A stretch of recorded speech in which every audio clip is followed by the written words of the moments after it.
Welcome to Raging Bullets, a DC Comics fan podcast, episode 117, part A.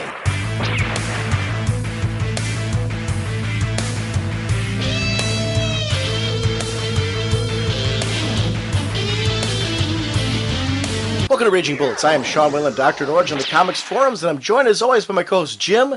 Just make me a proper bribe. I will tell you anything you want. We do have way more money than time, and he might be more helpful as an ally than a Thanksgiving Day balloon, so says the sensei of the whatnot Segulin.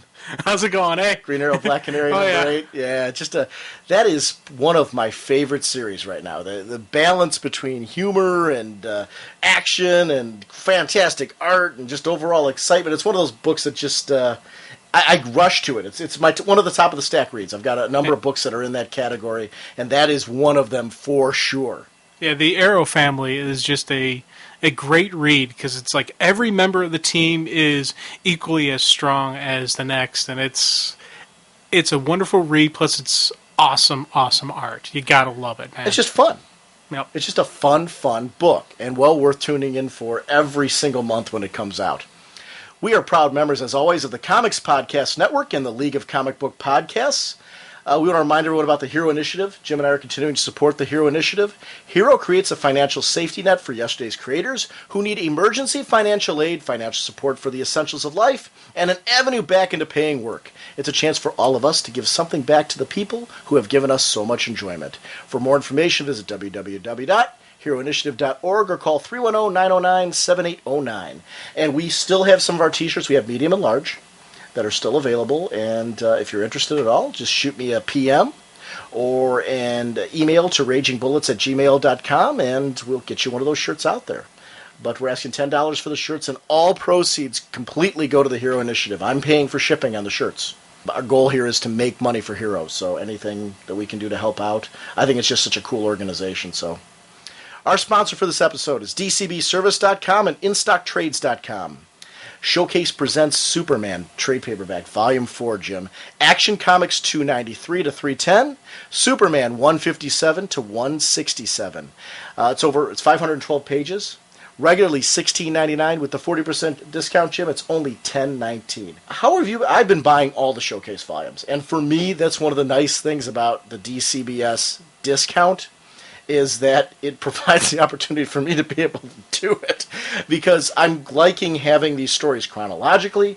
I'm liking having these stories all in a nice bound collected edition. They're a good portion of them are stories I've never read before in my life, and they're great summer reads and things like that. I'm looking forward to it. Have you bought any Showcase? Where are you at on your Showcase? Originally, I was spotting and choosing. I'm like, I don't know. As we're getting into seeing some of these discounts, I have been looking at more of them. I'm not really that heavy picking them up, but now I'm getting to the point where I'm like, I think I'm going to start picking some of these up now. And I'm also looking at what In Stock Trades have some of them. Maybe pick up some of the past Showcase volumes just to seeing if I really want to go into it. I only picked up a couple limited ones that I haven't, so I'm not 100%, man, I got to have all this stuff, but I'm starting to get the groove of what is the Showcase volume, and I'm starting to want to get more of them. I was a big fan when Marvel released the Essentials line, and I was like, why isn't DC doing this? Because it's a great idea, for fans who are on a budget. 512 pages for this kind of price range, you're getting a lot of bang for your buck and a lot of classic storytelling. So I was getting a lot of the Marvel ones that I wanted for my collection, and it was great now to see finally the DC ones coming around, because that's why I've been supporting them, because I'm like, I wanted these so bad. And the funny part is I started supporting them from the beginning because I've got that collector's mentality. I'm like, I'm going to want them all. And I'm like, if I don't get them when I can pre-order them at a discount. So for those of you that have been like looking for certain characters to jump on, especially the Superman one, I mean, they're on 4 volumes already. This is a great time to get it at 40% off. You can go, like you said, Jim, over to In Stock Trades, get the other volumes at a discount. You're still, you're spending you're getting a volume free by the time you're done, which is always nice. Superman number 678. James Robinson's going to be coming on board with art by Renato Guedes. James Robinson's run on Superman continues as the battle for Metropolis between Superman and the long-vanished Atlas rages on. And the artwork on this just looks stellar, especially the cover. It's regularly $2.99, 40% off, only $179. Action Comics 867, which is part 2 of the 4-part Brainiac story, which is going to feature art by Gary Frank. Brainiac arrives in Earth's orbit as the specter of death begins to close in on Superman. Regularly $2.99, only $179 with the discount at DCB Service, 40% off. And those are 2 books that it's really basically from the get-go. You're going to want to get on both the Robinson run and the Johns run because they are going to eventually be intersecting. It was cool if you looked at the DC Nation, the backup that's in the comic books. You're going to see Matt Idelson was talking about how these stories are going to intersect and how slight event from comic A, meaning either Action Comics or Superman, will lead to bigger event in comic B, which will be the other, the sister title. So it's going to be neat to see how that interplay works. I like the fact that means that they're going to have some freedom to do their own storytelling, but that they're going to be closely coordinating so these events kind of lead into each other. And I'm geeking out at that because I think they're two of my favorite writers, and I think that's going to be just a fun series. Whatever your shipping preference, whatever your bag and boarding preferences, DCBS accommodates your collecting needs. Don't forget, next week is going to be our episode featuring our In-Stock Trades Book of the Month for May, Legion of Superheroes and Eye for an Eye. If you haven't had a chance to pick it up, there is still time. Darth Kramer from the Shades Journal podcast is joining us. This is a collection from the 1984 series featuring Paul Levitz and Keith Giffen. This is a fast-paced story. 1 through 6 is contained in this one. It's $11.33 off of the $17.99 regular price. I mean, you can't beat that kind of discount. Hey, you can't beat it. Kirby 5.0, 50 Years of Kirby, King of Comics, hardcover is out. This is from Tomorrow's Publishing, which has done the Jack Kirby Collector magazine. For I am Kirby happy right now. And this is something, I'll be honest with you, a year ago at this time, I probably would have ignored. And I don't mean that as an insult to Kirby fans. It was just one of those things. It was an era that I had never really had enough exposure to become attached to. And since reading these Fourth World Omnibuses, I've since, I pre-ordered the OMAC one, and now I'm looking at this and I'm like, oh, darn it, I kind of want this. It's regularly a $34.95 book. This one's $27.96 if you get it from In-Stock Trades. So it's a nice discount, but it is something where taking a look at 50 years of Jack Kirby with Jack's 50 best unused art pieces, his 50 best character designs, also profiles and commentary by the 50 people most influenced by Kirby's work. To wrap it up, there's a 50-page gallery of Kirby's raw pencil art. This is a deluxe hardcover that really just has a whole bunch of stuff in it that to me is, I'm like, this is another one of those bookshelf or coffee table books that you're going to pull out, you're going to reference, page through gradually, you're going to read whole sections. It's a book that's going to have a lot of shelf life because you're going to look at it and read it over and over again.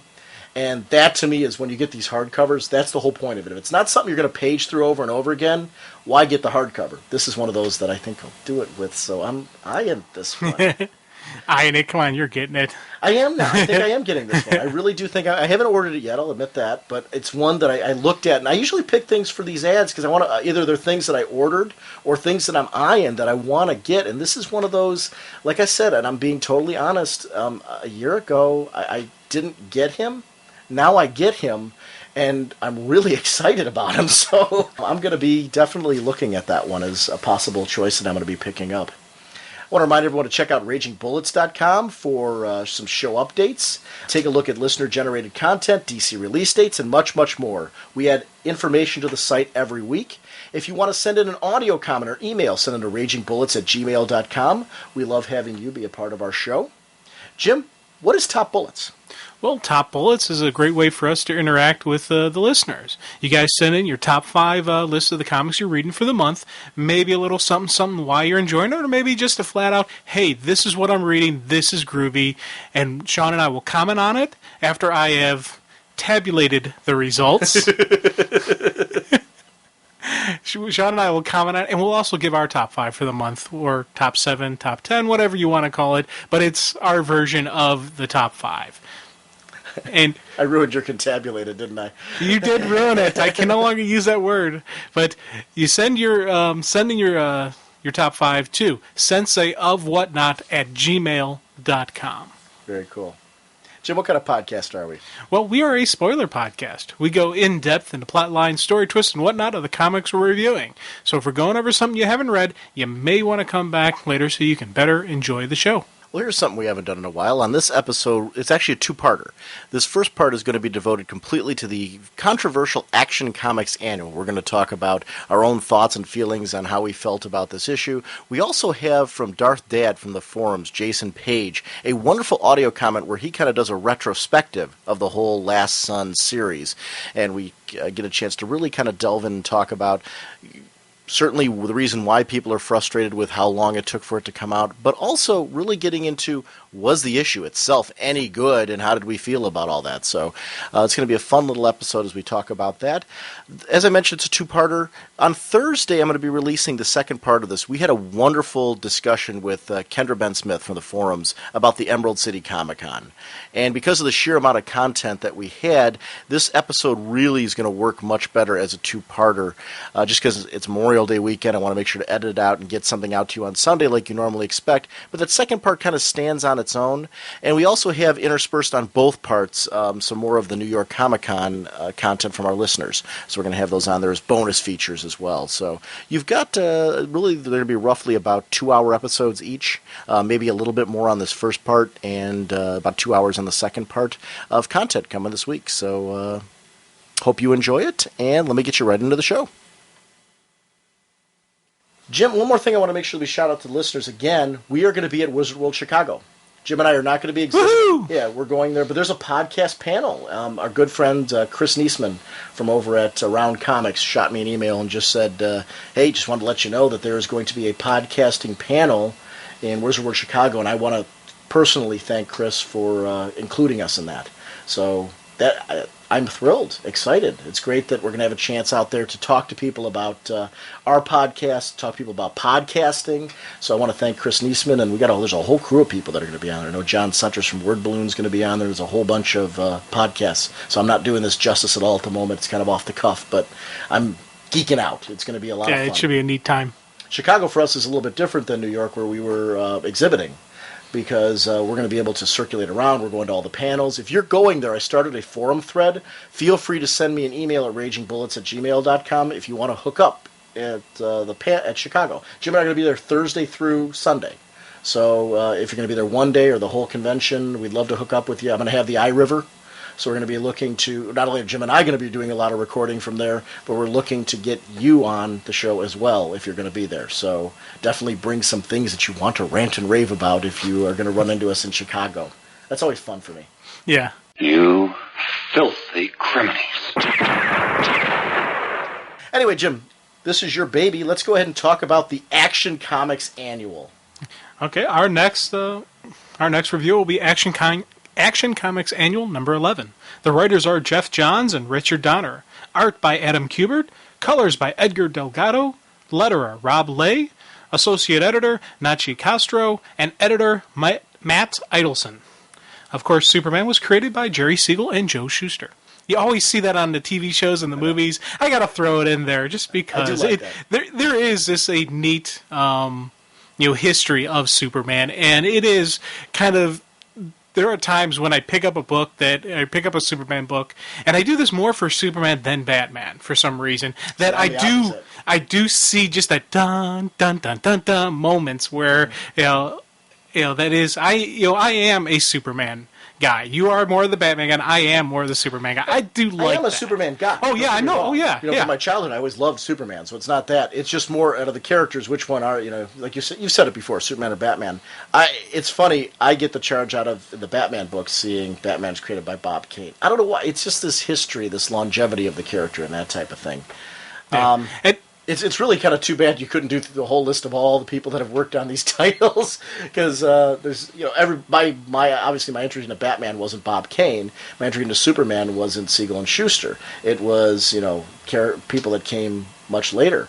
But it is nice to have that nod back to where it originally came from. Yeah, and it's funny because this annual, a lot of people, not just us, are saying the controversial annual. To me, I wouldn't call this controversial because when you actually look down and you read the book, it's a Superman story. It's not anything controversial. I would call it more criticized, and even criticized is controversies over the release. Well, that's timing. Not the materials controversial. Right. That's why I'm saying release date and how long it took for it to be released is what's controversial. That's what I say, criticize more than controversial. Because for me, when I hear the word controversial, there's going to be something in it that is like out of the norm. It's going to be a material thing. Now, and I'm not just saying everybody is saying this, but it's funny because it's that criticism or controversial that is clouding this book, and not people aren't really looking at the content. What actually happened in the book?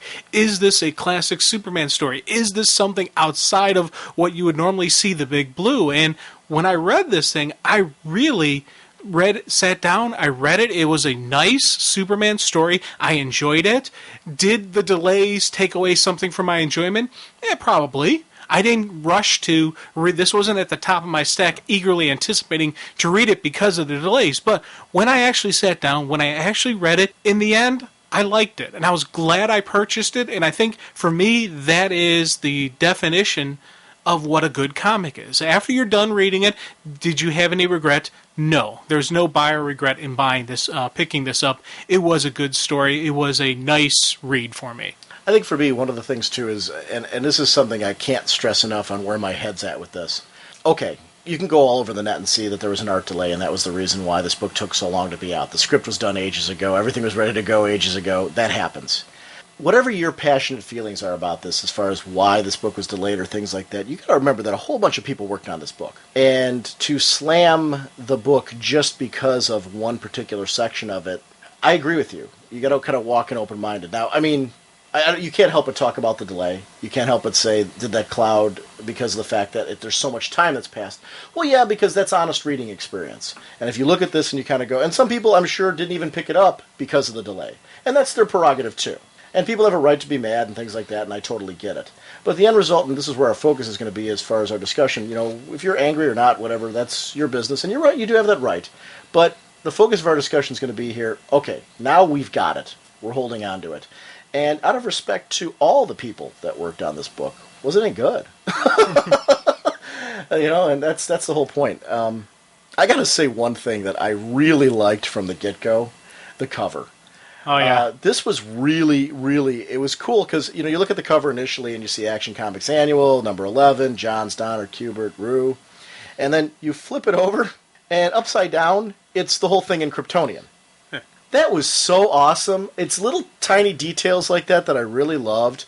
The art, the cover is really, really sharp looking, but that was something, it's a little something extra, something. And the neat little thing about with the Kryptonian, if you take like the A and the N and E, they continued that same symbol throughout the different stuff. The N in John's name is the same as the N in Annual and etc. like that. So it's not just throughout random characters. They actually did break it down. A is A, O, and etc. like that. I like that. Because as soon as I saw it, I'm like, okay, did they just make up some symbols? Okay, no, they set up a pattern. Somebody wrote the alphabet out and then put Kryptonian symbols, what they'll equal to. So that was a little neat thing. I like that. You went much farther with it than I did. But no, I don't mean that in a bad way. I'm actually geeking out that you're saying that. Because I'm looking. It was funny when you started doing that rant. I was looking at him like, oh, okay, yeah, he's right. I mean, it's like very cool. Okay. Well, initial impressions on the issue. I enjoyed it. I really did. I was worried, like you were, that the time delay was going to take away from my enjoyment of it. I'm like you. I didn't rush to it. There's so much stuff going on right now, big books going on right now, that this is released at a time where it's got a lot of stiff competition out there, including the other Superman titles. Action Comics right now is going full thrusters, so it's actually competing with its own main book. Yeah, with itself, so yeah. Right. So that was the interesting part. I was surprised that when I went through it how much I enjoyed the art. I guess in the sense that I figured in my head that was going to be the part I was going to be the most critical and harsh on, because that was where the delay was. And I really did enjoy the, right's right. I enjoyed the art. It was sharp. And this was some very crisp looking stuff, and it's not just the Forerunner the Forerunner action, but the background sequencing and just the little details on this one little side panel or one corner of the two-page Forerunner spread. action? Yeah. the forefront. Foreground. Forerunner's a character in Countdown. Hey, I'm still Countdown oriented, okay? I'm in the lead. I got to talk about something in Countdown. It's still in my head. I looked at the thing, what book are you reading that she was in there?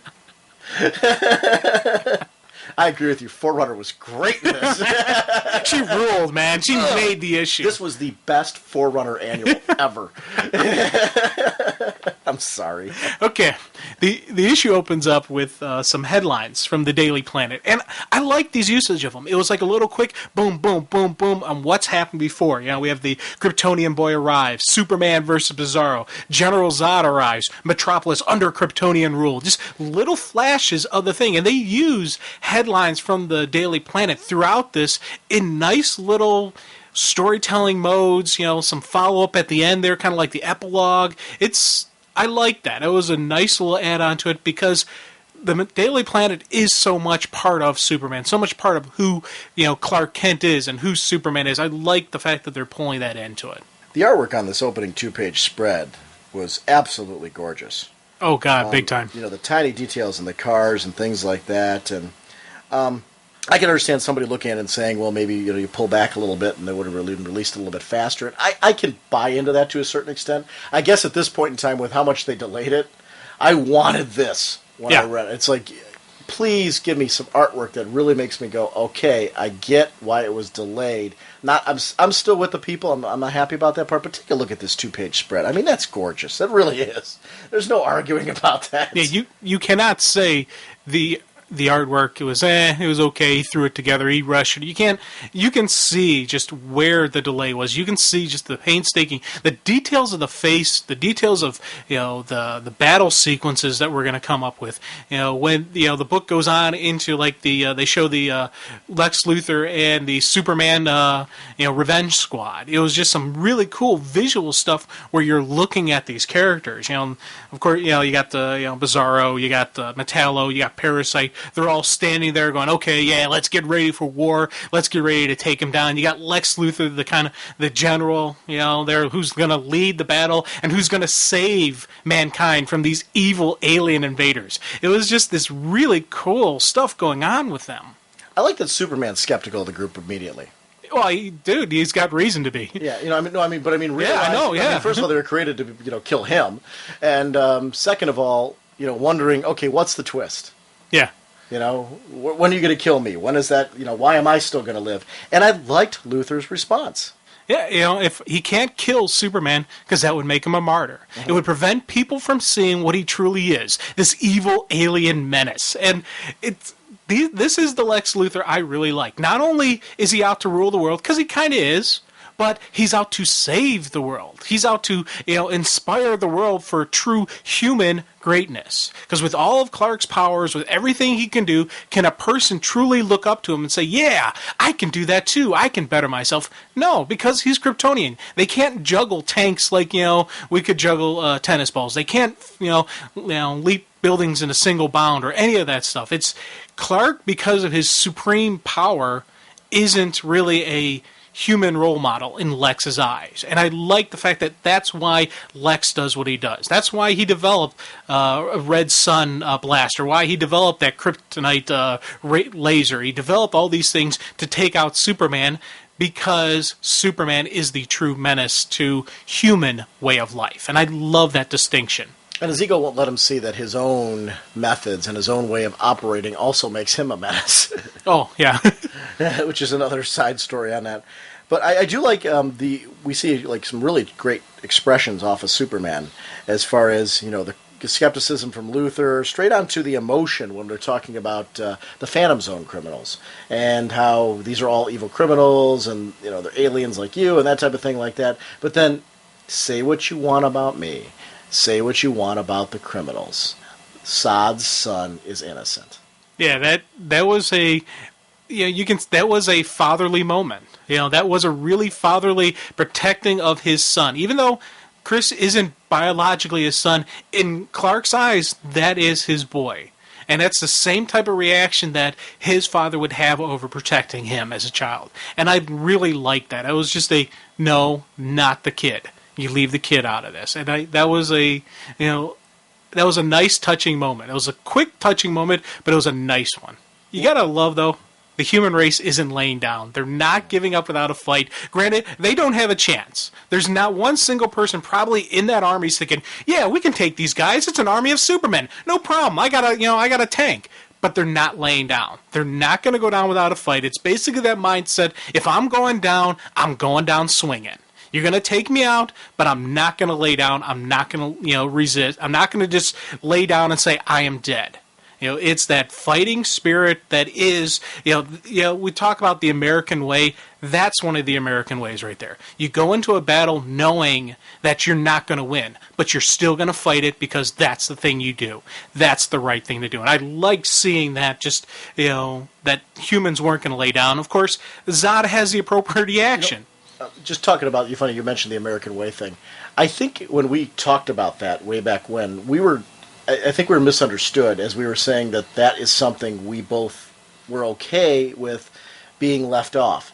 I don't know we were so much trying to justify one way or another that it was okay to leave it off as much as saying if they're going to leave it off, we would like something else on there instead of just truth and justice. Am I reading you right? I don't know. I can speak for myself on that I feel that something could be there. I'm a fan of Truth, Justice, and the American Way. From the old TV shows straight on through, that to me has been a staple of Superman.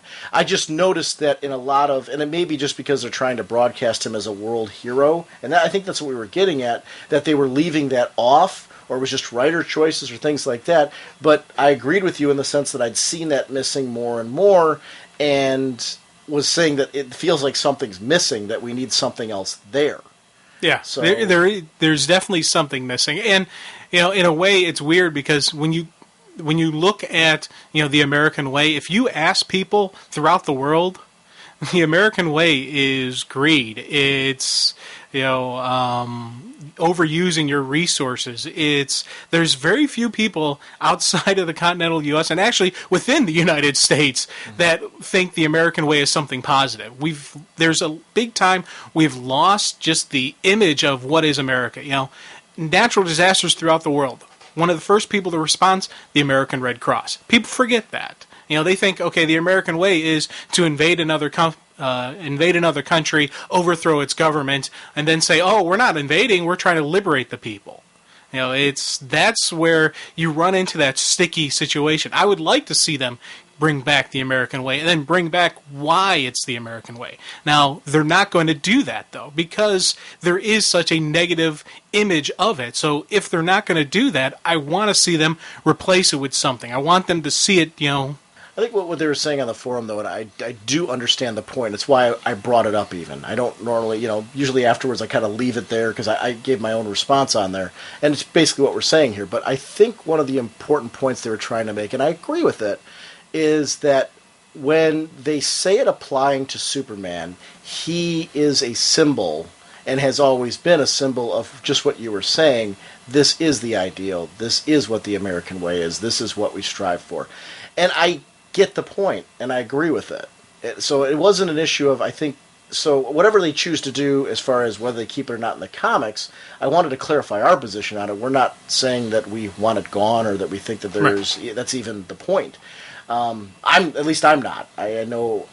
I think that Superman is a symbol for that. He always has been. Right back. I think back to the George Reeves show, and all that when they were using it.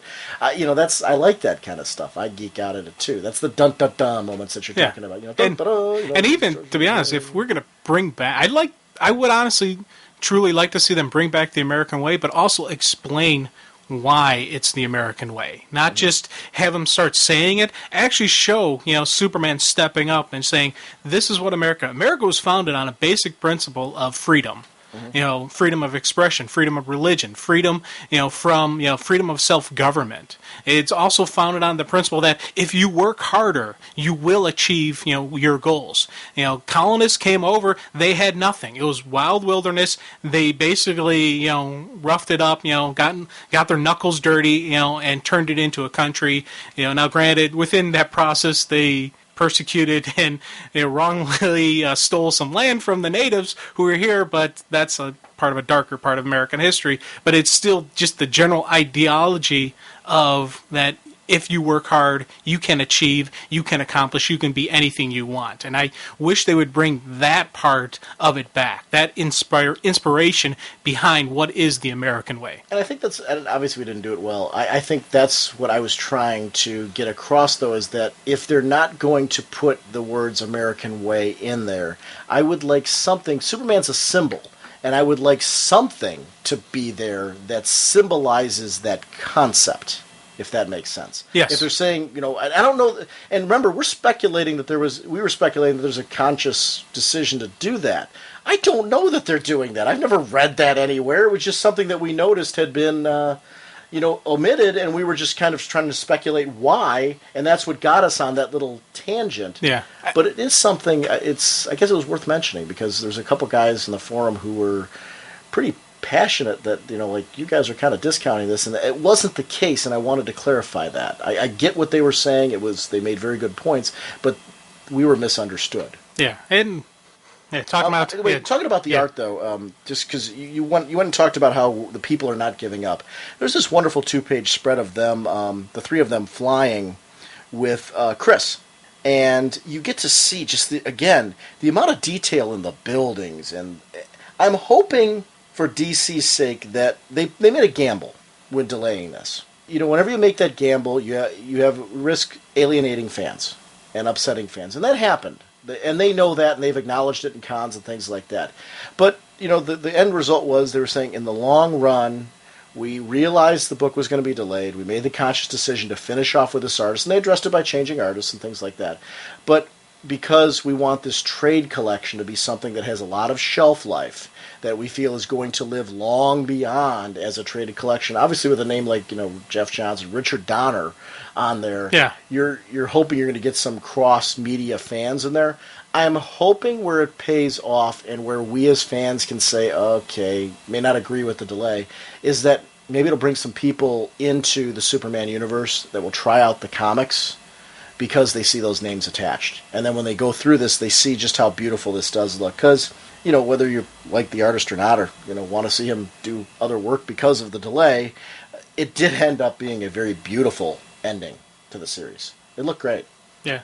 And, as we're talking just about, just general resisting, also on that page, you have this really cool stuff where Chris is resisting his name that, of, Lord Zod. I am Chris Kent. And I like him just standing up to his father, standing up, granted to a maniac who will have no problem whatsoever killing people, and especially his own son, but he's still standing up for what he believes in. He's standing up for what he was taught was right. And I love that about the kid wasn't part of the plan. He's obviously was a victim used by Zod, and I was worried that he was going to be, part of the evil kid, and I'm glad to see that's not the case. Well, and Clark Kent's all about his upbringing, and that's something that we've seen throughout the comics. We see it in Smallville.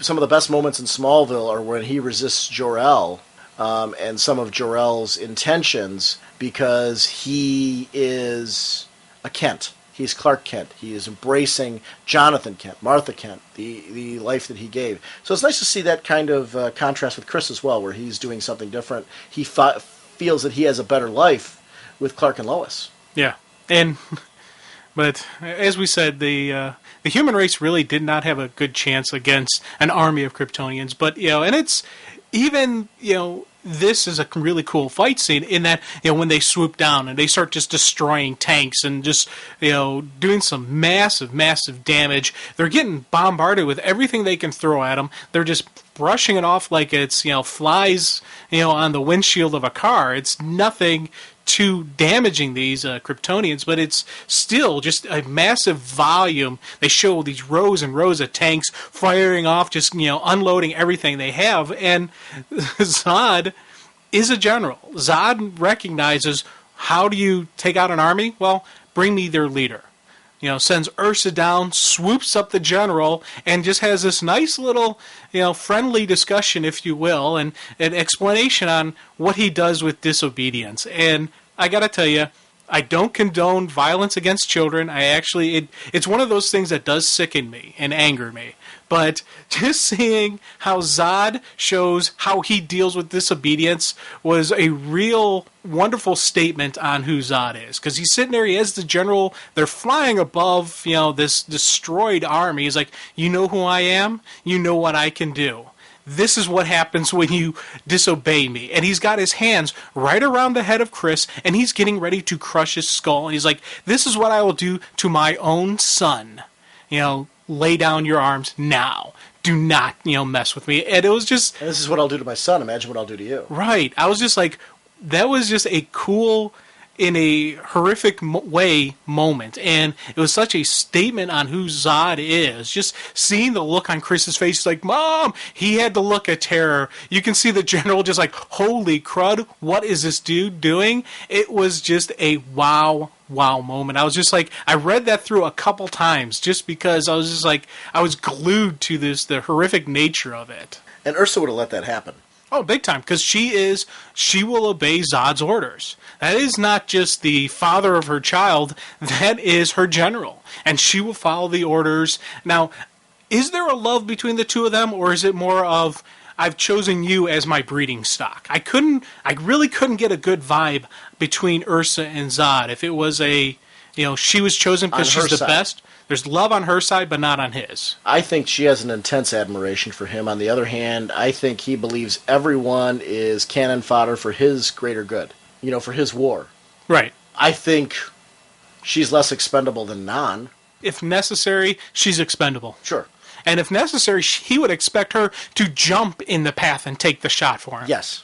So, yeah. That's what I get out of it. Okay. And whereas I think on her end, there's intense admiration, respect, loyalty.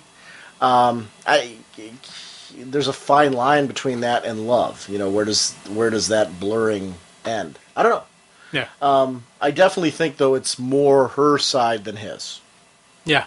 Definitely. Okay, we're in agreement on that. And of course, Zod doesn't kill the kid because, who flies in to save the day but Soup? And it was a nice little whoosh, zooms in, snatches Chris out, puts him down, and then goes back for Zod. And that was another just page where I'd love to see that as a poster. Soup's flying in. Superman with guns. He is packing heat. And, normally I would say Soup, I wouldn't want him carrying guns. I'm with you. But this one was a great exception. He's up against an army of Kryptonians. He needs that little something. He needs that little edge. And I just love just seeing the look on his face. He is PO'd, ready to throw down. And it was just there was a moment, you put down the comic, you take a second look at it, look at the background, what's going on, the death, the destruction around him. But then it's just Soup coming in there going, oh yeah, can of whoop-ass has just been opened, time to throw down.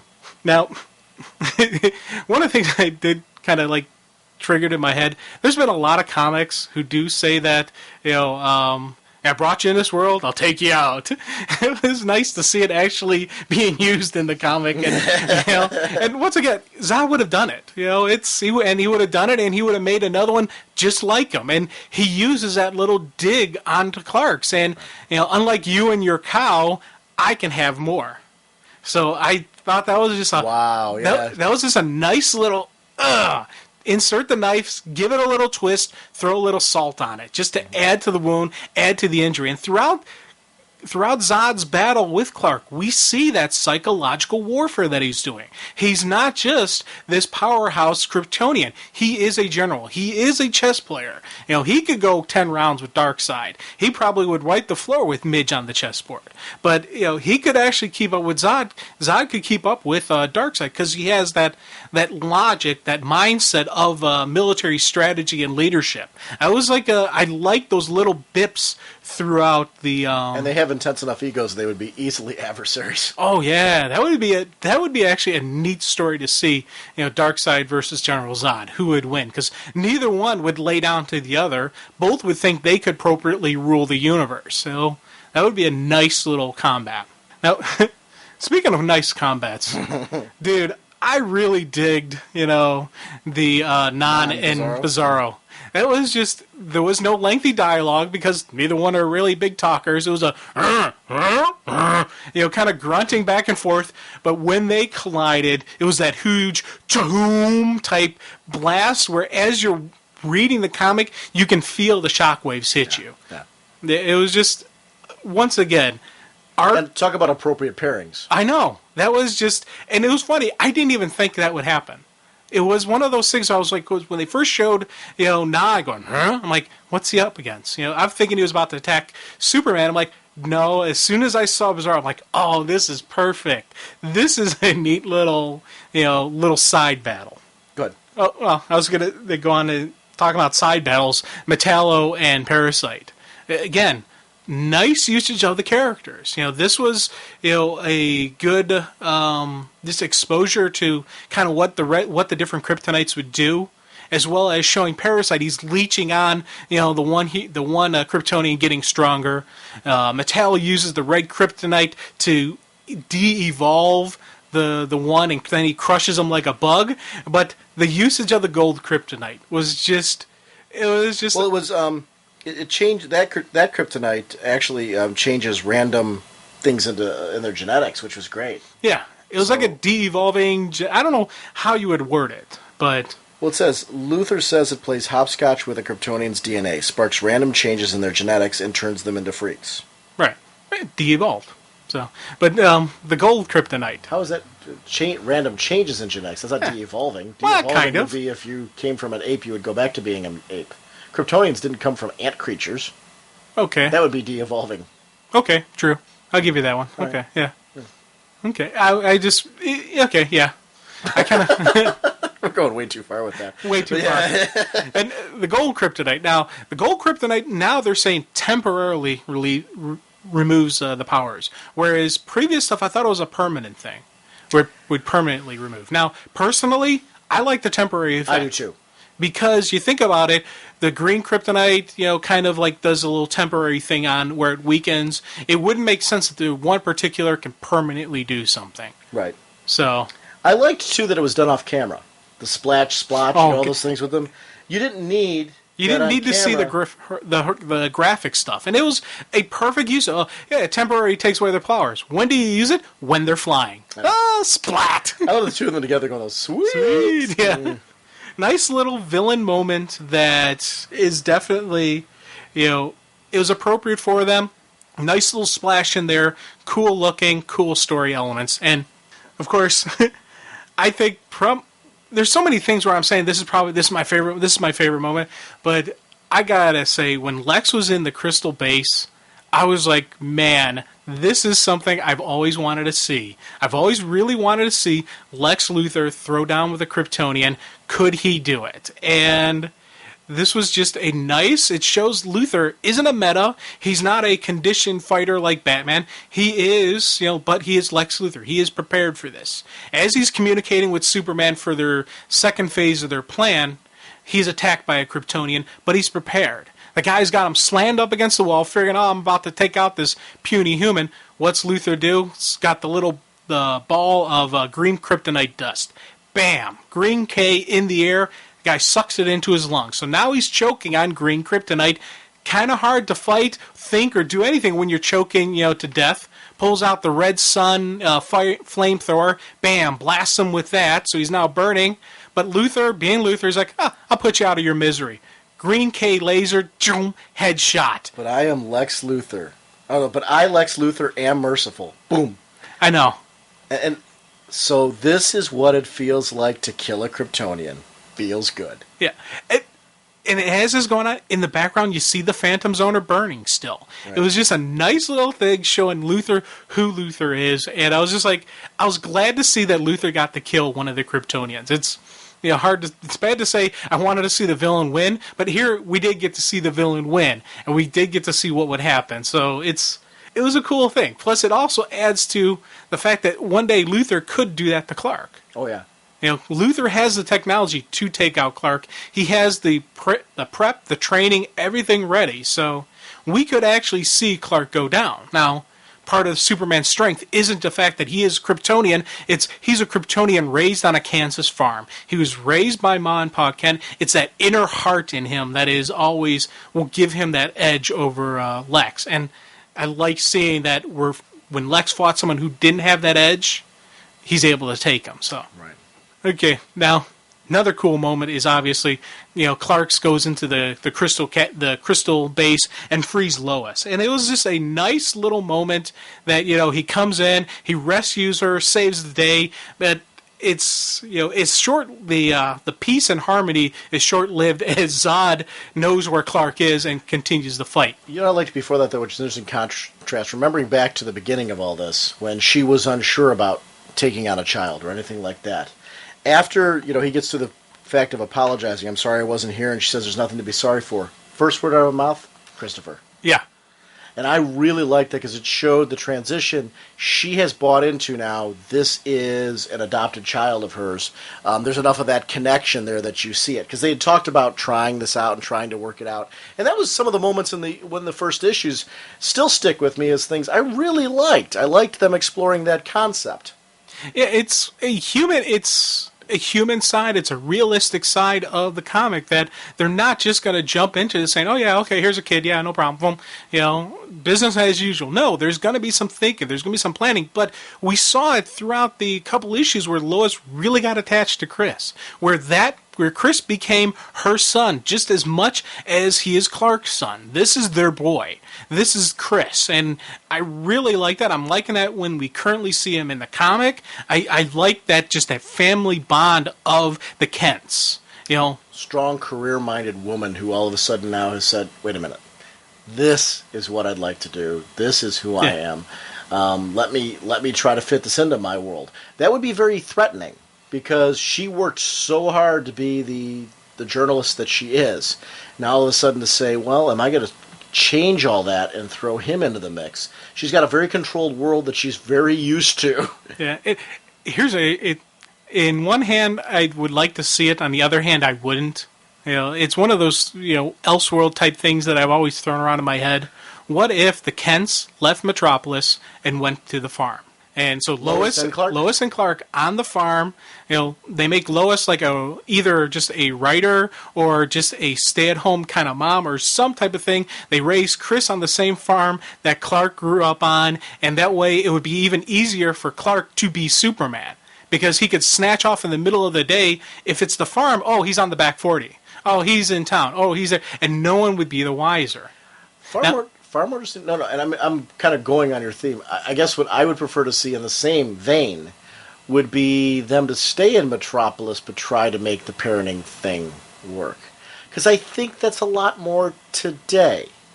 We're in a day and age right now where usually both parents have to work. I mean, there's people who are fortunate enough where they don't both have to, but it's kind of the way our society's changed with rising costs and need for medical coverage and for things like that. That's today. That's real now.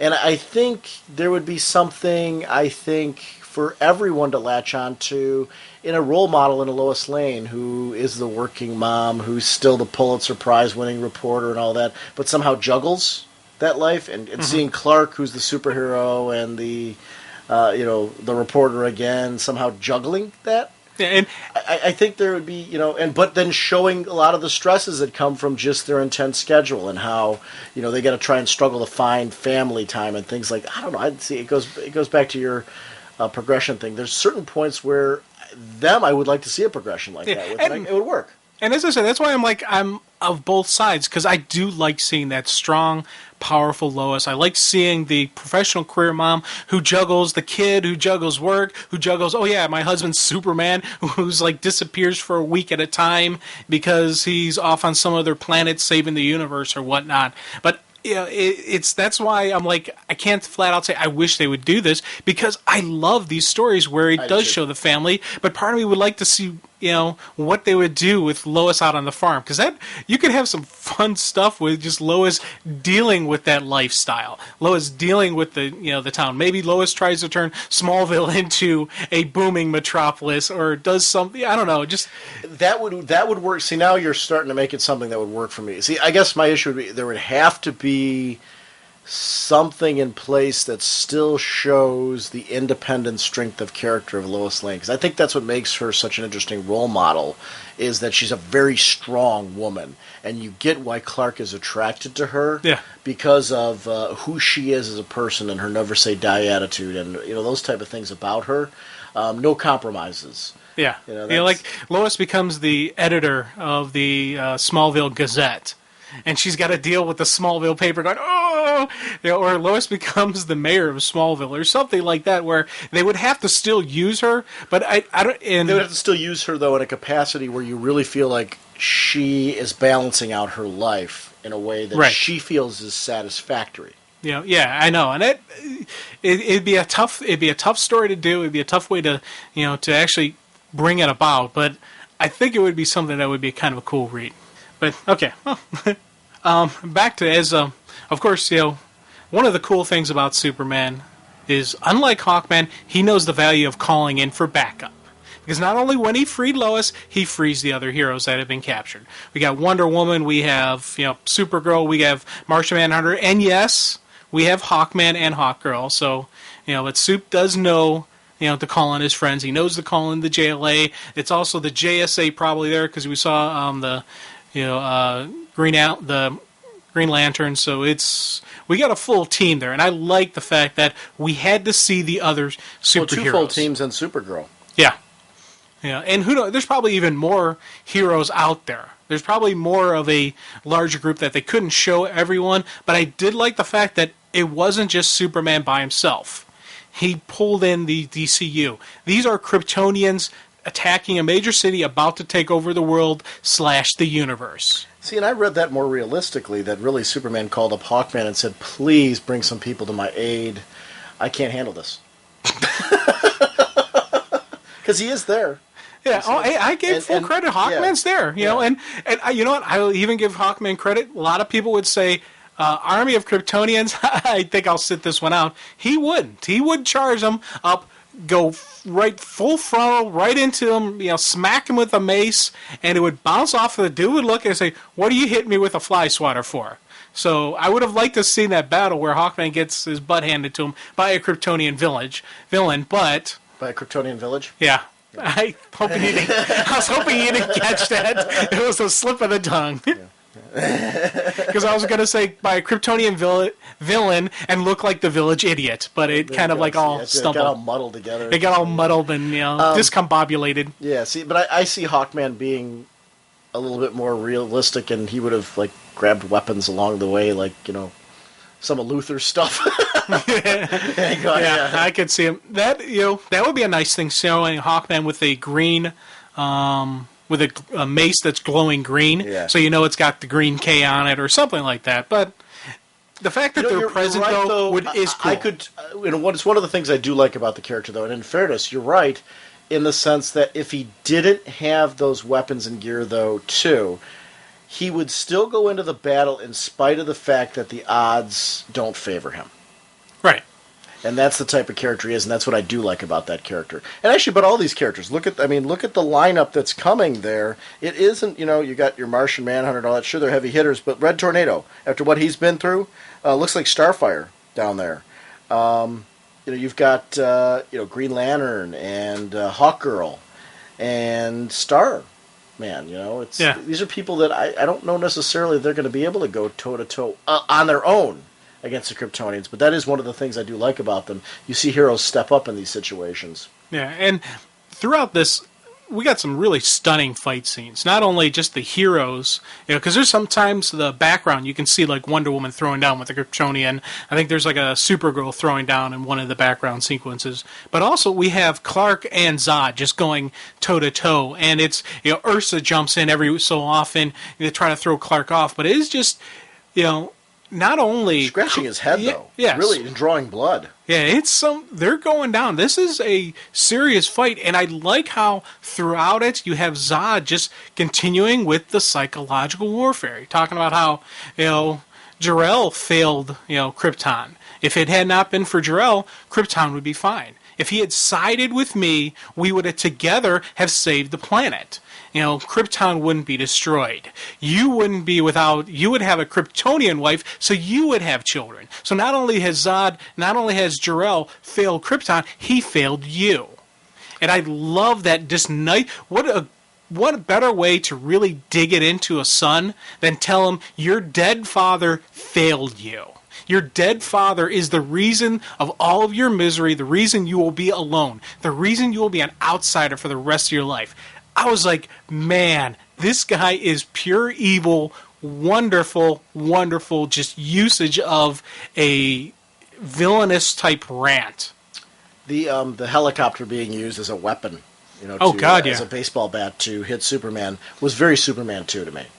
Where they were using buses and all kinds of things like that to throw at each other. You want things that make it feel like there's a different scope and scale to what Superman is doing than Batman. Yeah. And that to me, those are those moments where I'm like, okay, these are, they're operating at a completely different level. Yeah, and the other cool story part of this is throughout all of this, throughout all of the taunting, throughout the battle, we see Chris. And Chris is listening in, using his telescopic vision, and he's watching the fight go on, and you can tell that it's just eating that kid alive. We've already seen him stand up to Zod, say, no, I am Chris Kent. So here, his father is being beaten up. His father is being taunted and tormented by this evil Zod. So now he's going to react. And I like the fact that he did that. It was that, you're not going to throw down. You throw down with my dad, you're throwing down with me. And it was just a cool moment where once again we see Chris zap Zod with the heat vision in the hand, but he doesn't go for the kill. I like that. He probably could have maybe blindshotted him, gone to the head. Maybe the heat vision would have even done the damage, but he was raised better. He was raised by, Lois and Clark. He was the value of life, and so he blasts him in the hand. I was just like eating that type of stuff up. I like that. And I like the fact that they didn't over the top say this is why Chris isn't killing. It's left out there for the reader to go, oh yeah, oh that's cool. I like when the story gives you they give you the action, they give you the drama, they give you everything about it, but they're not just like holding your hand and leading you through everything. They've given you all the pieces. It's up to us to figure out the total puzzle. I like that too. As more of an interactivity to the whole thing. Of course, Lex Luthor has a plan as always. And I like how the plan is slowly unfolding and we're seeing every little piece to his plan. Now, he probably told Clark that, I can deal with the Phantom Zoners. I don't even know if he probably even told them the full story about how the pod that brought them there is actually kind of keeping them on the planet. So by reversing the thrusters, by reversing the warp drive of the pod, it'll send it snapping back to the Phantom Zone, and it will take all the Phantom Zoners with them. Now, granted, it's not just the Phantom Zoners, it's anybody who's had recent contact with the Zone, including Superman. Right. And I was like, oh, nice. And, Lois is like right there. Once again, we're seeing the strong Lois saying, and including Superman, you didn't tell him about this. Oops. Must have slipped my mind.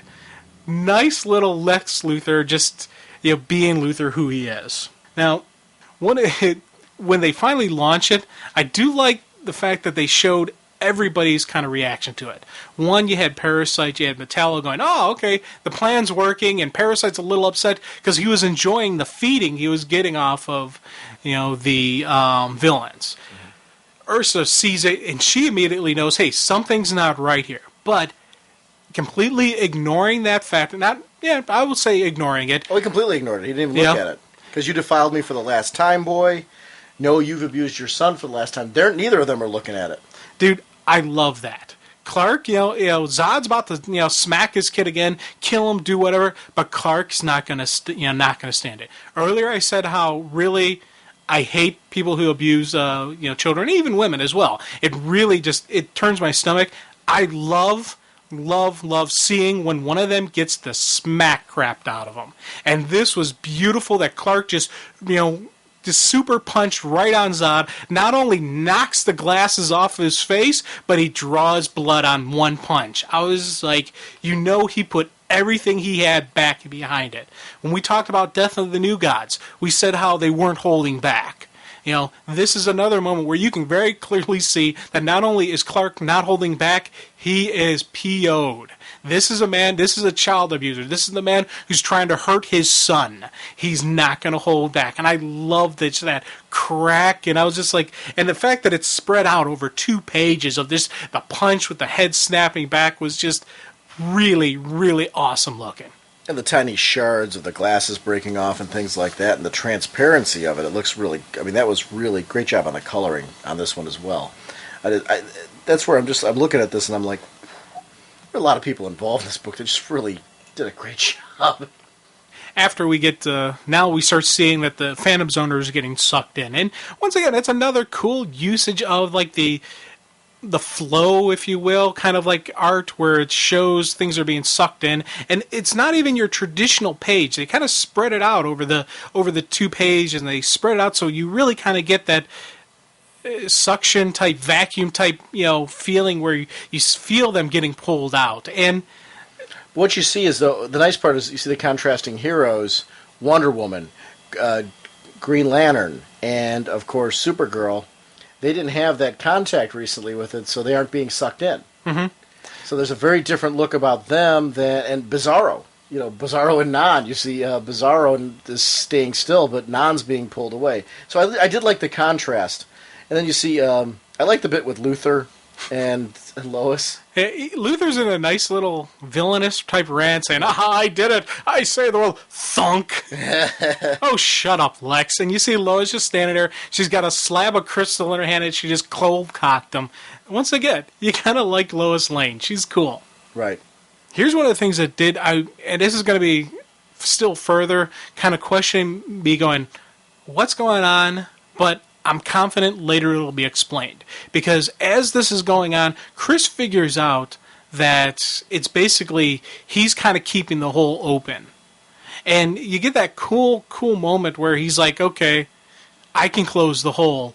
I got to do this. And just lets go of Clark's hand, who's trying to hold him back, say, no, hold on, fight it, that type of stuff. Being Clark, not give up, don't do this. But, Chris was Chris. He is Chris Kent. He was raised to do what's right, and he sacrifices himself to close up the hole. And it was just a cool moment as he's flying up into it. He's like, up, and away, right into the hole, sealing it off. And I was just like, really neat moment. You see him get sucked into the Phantom Zone, but of course, the first thought that popped in my head was, are they going to bring him back by the end of the annual, or they bring him back later? When does he come back to Earth? Because he's current continuity on Earth right now, hanging out with Lois and Clark. So I was like, see, I guess I kind of took that as, and I might be wrong there. I took it as that happened somewhere before this. See, I don't know. We're seeing now him vanishing. See, I don't know, because that's the thing. I don't know where this is the only issue, if you will, I have with Action Comics. I don't know where this on the timeline to the current stuff they got going on. Even in Superman. I'm not just talking action. Yeah. No, I'm talking about Superman. I'm actually agreeing with you. Yeah, I know. You're 100% correct. I'm just throwing out my own speculation. And you can agree with it or disagree with it. It's no big deal. I guess my way I'm taking it is that stuff happened somewhere in the Last Son storyline. You can say, comic issues, they don't take place on a set. You can't say from panel to panel. It's not page linear. To page. Right. There's stuff in there that happens off camera that is never fleshed out or developed. I'm taking that as some of that stuff that happened in Superman happened concurrently with this, and they may have put that stuff in Superman because of the long delays from this to keep your memory going. That hey, this character's still here, that type of thing. I'm speculating. I'm not saying that I'm right or anything like that. I don't know. Yeah, I don't know. And to be honest, I am confident. Just because of the creative team and the long-term plan they have with Superman, we're going to get a definitive explanation. Either we'll see Chris coming out of the Phantom Zone, or we'll see that this stuff took place before. We'll see a definite... I guess I'm going to take it to a different level and say that if we see your explanation, it's going to be explaining how he came back out. Right, that's what I'm saying. If we don't see that explanation, I'm going to take it as it's just assumed that this takes place after all that. Does that make any sense? Well... I would take a non-explanation to make it like this was meant to be the book ending of Chris, and it was supposed to be assumed for the reader that the Superman stuff takes place concurrently with this on some level. See, yes, I could actually, and to be honest, if I was told that's the explanation, I would say okay, and because I am enjoying what I'm reading. But on one hand, I do. I'm not saying I'm 100% sold on it. Please don't. I'm not saying I'm 100% sold on that either. I'm just throwing out, I'm like, here's another option that I'm thinking of. I see it your way, too. Yeah, see, but for me, it kind of doesn't completely fit in there because in the Last Son storyline, we had the introduction of Chris and the exit of Chris. So there is no time frame to throw in. Inside there somewhere. There's always points in time, like when they were first getting to know Chris, before the Kryptonians were released, that you could have done some of that. Yeah. Because they don't reference in those Superman issues the ending of this, ever. So there's no reason why those couldn't have happened during those moments before Zod even showed up. Yeah. Or before we actually see Superman, Chris, and company in connecting with Zod. I'm just, like I said, I'm throwing out a possibility. Like I said, I'm speculating, and I'm not 100% sold on my idea here either. Yeah, I'm seeing your side of it, too, as a possibility. We're throwing it out there. We're not exactly certain. No. Personally, I think we're going to see the explanation. I think there's 3 or 4 different possibilities. Right. I think we're going to see the explanation on how Chris got out of the zone, personally.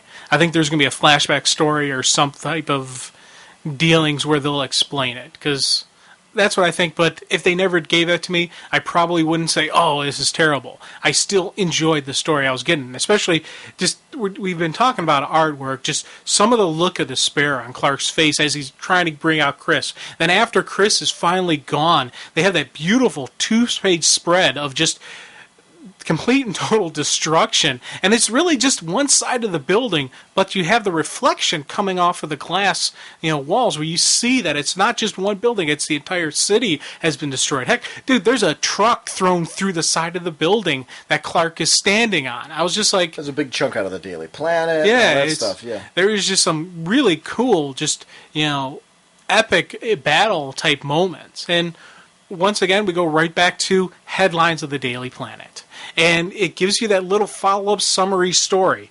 It shows that Metallo and Parasite were arrested. That that Luthor was also arrested, but also Bizarro is missing. So it's a nice little thing where it shows this is what happened to the Superman Revenge Squad. And I liked how it was just a quick splash, boom, boom, boom, one page, but it's still, the headlines and the...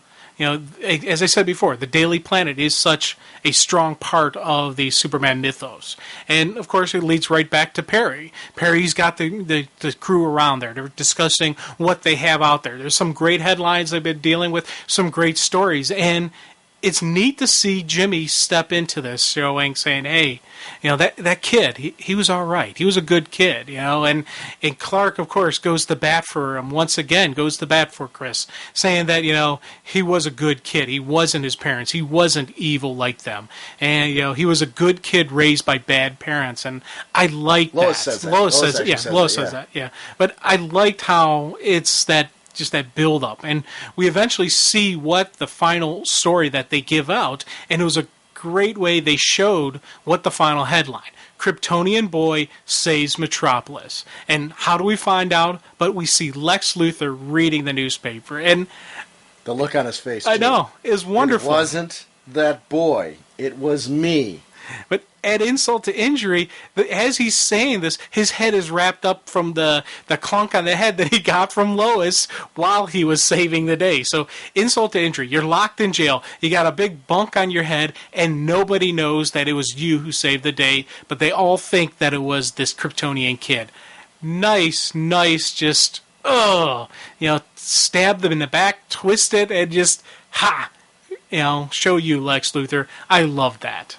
Clark's Clark's dealing with Jor-El. It's weird. When I first started reading a couple stuff with him interacting with the computer, I'm like, okay, it's a superhuman Kryptonian computer. I can understand how he would be able to have actual normal conversations with them. We're kind of starting to get to that way, basically with computers understanding our dialogue. So you'd think this Kryptonian race, would be far beyond that. This sequence for me really was like, I liked this. It was just an open dialogue between father and son. And, in it, of course, we learned that though Clark looks like humans, and that's why they selected the planet for him, he is not one of them, and we can never see a Kryptonian and human birth. They are not compatible. And I was just like, that final, just, I'm definitive, no, it won't happen. And add to just the pain that Clark's feeling because Chris was his chance for his son. And now Chris is gone. No idea where he is.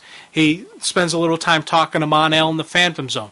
Mon-El can't find him, but the Phantom Zone is vast, Clark. I won't stop looking.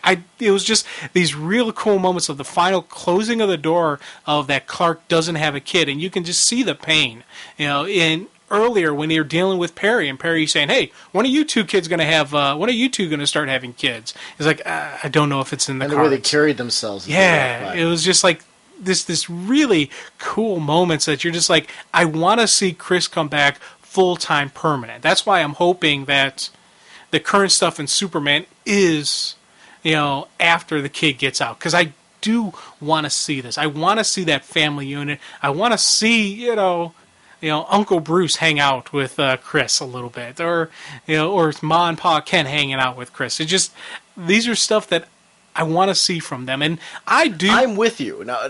And I want to clarify that I'm with you. I don't think it's the case, though. Yeah, I got this bad feeling that's the case, but I'm guessing this was the ending of the Chris chapter. I'm not saying we'll never see Chris again, but I don't think the stories that we saw with Chris were meant to have taken place after this. I think they deliberately put them in there to remind us of Chris. Yeah. And kind of keep that whole thing going. I'll be glad to be wrong. I hope we're wrong. I'm not even 100% convinced. Like, it's, we all speculate, like, look at possibilities, like, could be this, could be that, could be this, could be that. I don't know. How do I know? I'm just throwing thoughts out there.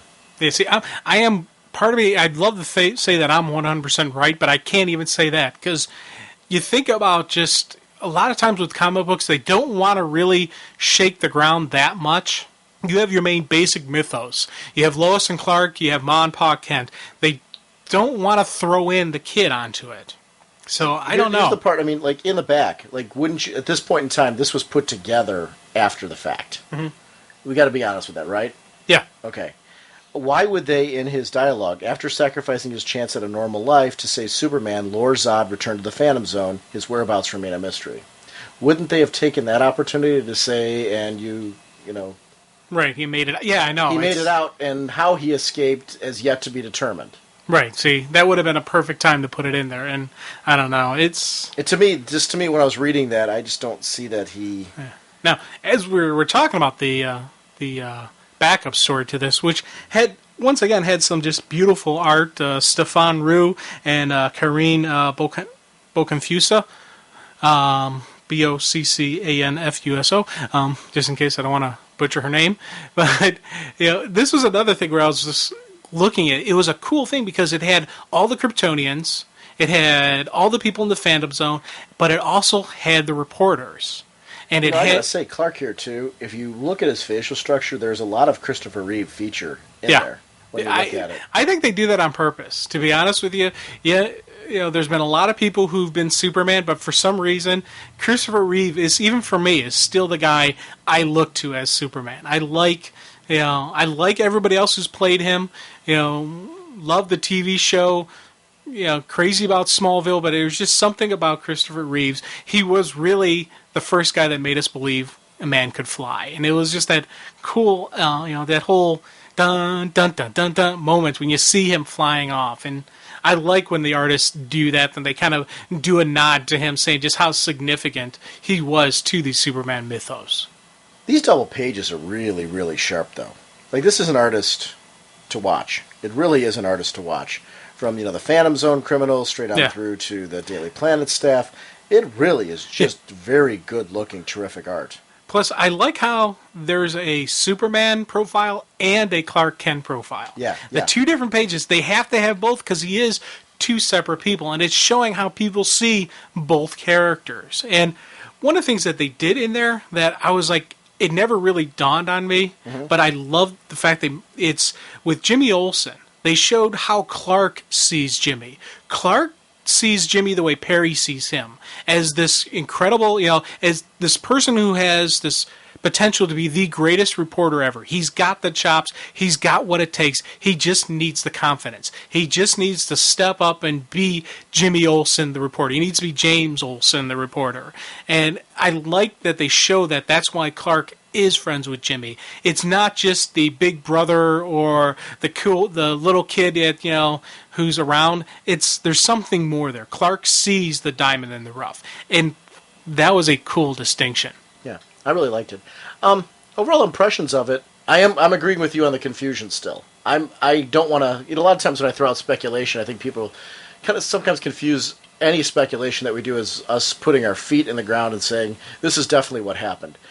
I'll even defend myself on the forum as far as that there's evidence to my speculation, but anything I speculate, I never take as set in stone. A lot of times my personal feeling is that usually when you're speculating, I'm speculating, other people are speculating, the truth's somewhere in the middle. Yeah. We've all got little elements of evidence, and our elements are usually all valid for a variety of reasons. And the truth is somewhere in the middle because, you're trying to get in the heads of writers and things, and there's a lot of possibilities and options there. I don't know on this. I would love to know Chris's, what Chris's story is. Is this the end of it for now or not? I'm taking it as it is, just because of the backup, and that's really kind of more what added that weight to me. I am with you in the sense that I don't think that Superman's story necessarily fits nice and neatly in there. I listen to the Doctor Who audios, for example, from Big Finish Productions. And these audios are meant to fit into the classic Doctor Who TV series in between episodes. They've also put in a lot of books that are meant to fit in between episodes. Now, do they always fit nice and neatly in between those episodes? Well, yes, but it's a little bit of a stretch, right? And you have to gauge, okay, how much time really was in between the events of these episodes? And it works in its own way. This is the same kind of thing for me. I can fit that in my head. I'm sure if I look through the original issues of this, I could find spots where to say, okay, we could plug in the Superman issues here. Okay, I mean, you could find that spot where you could say it could fit in here, and maybe in certain ways we could say this event from this issue of Superman occurred here. It also could plug in there. There's nice little tidy ways we could fit it and plug it in. And I'm thinking that's probably what we're going to have to do.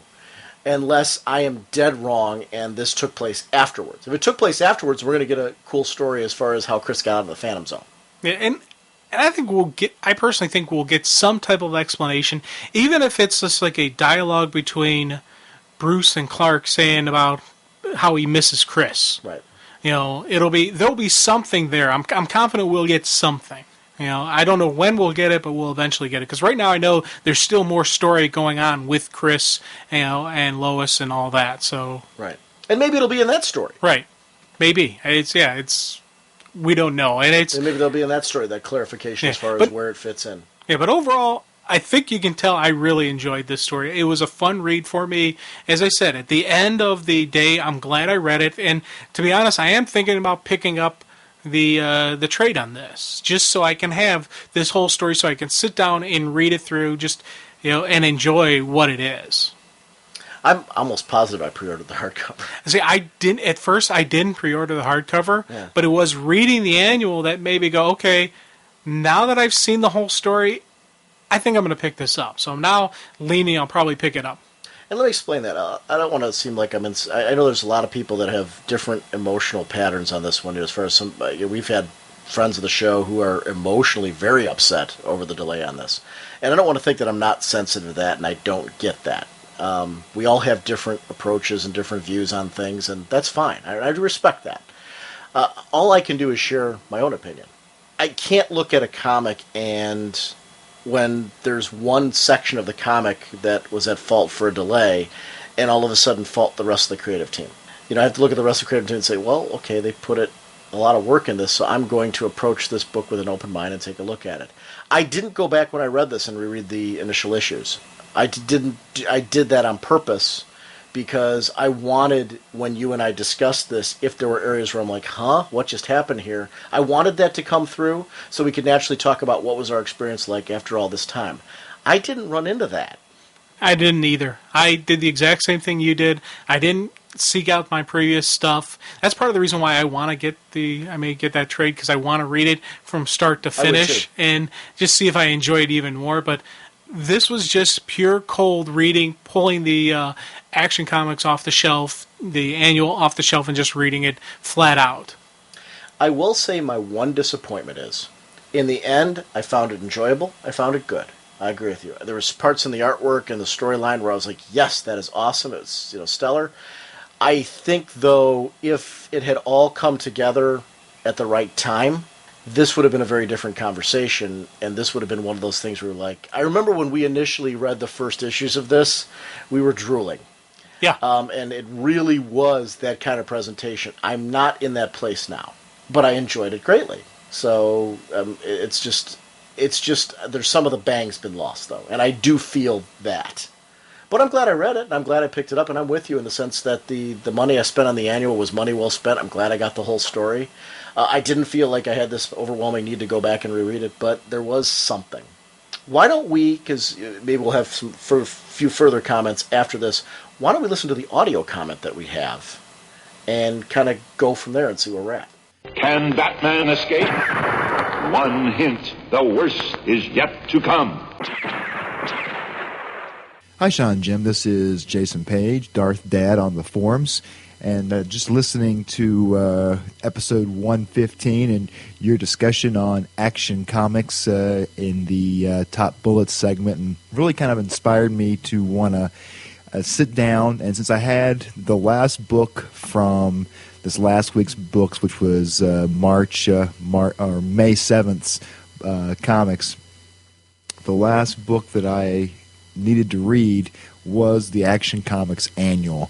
And just listening to you guys talk about Action Comics got me so jazzed up once again about this series that I was like, oh, you know what?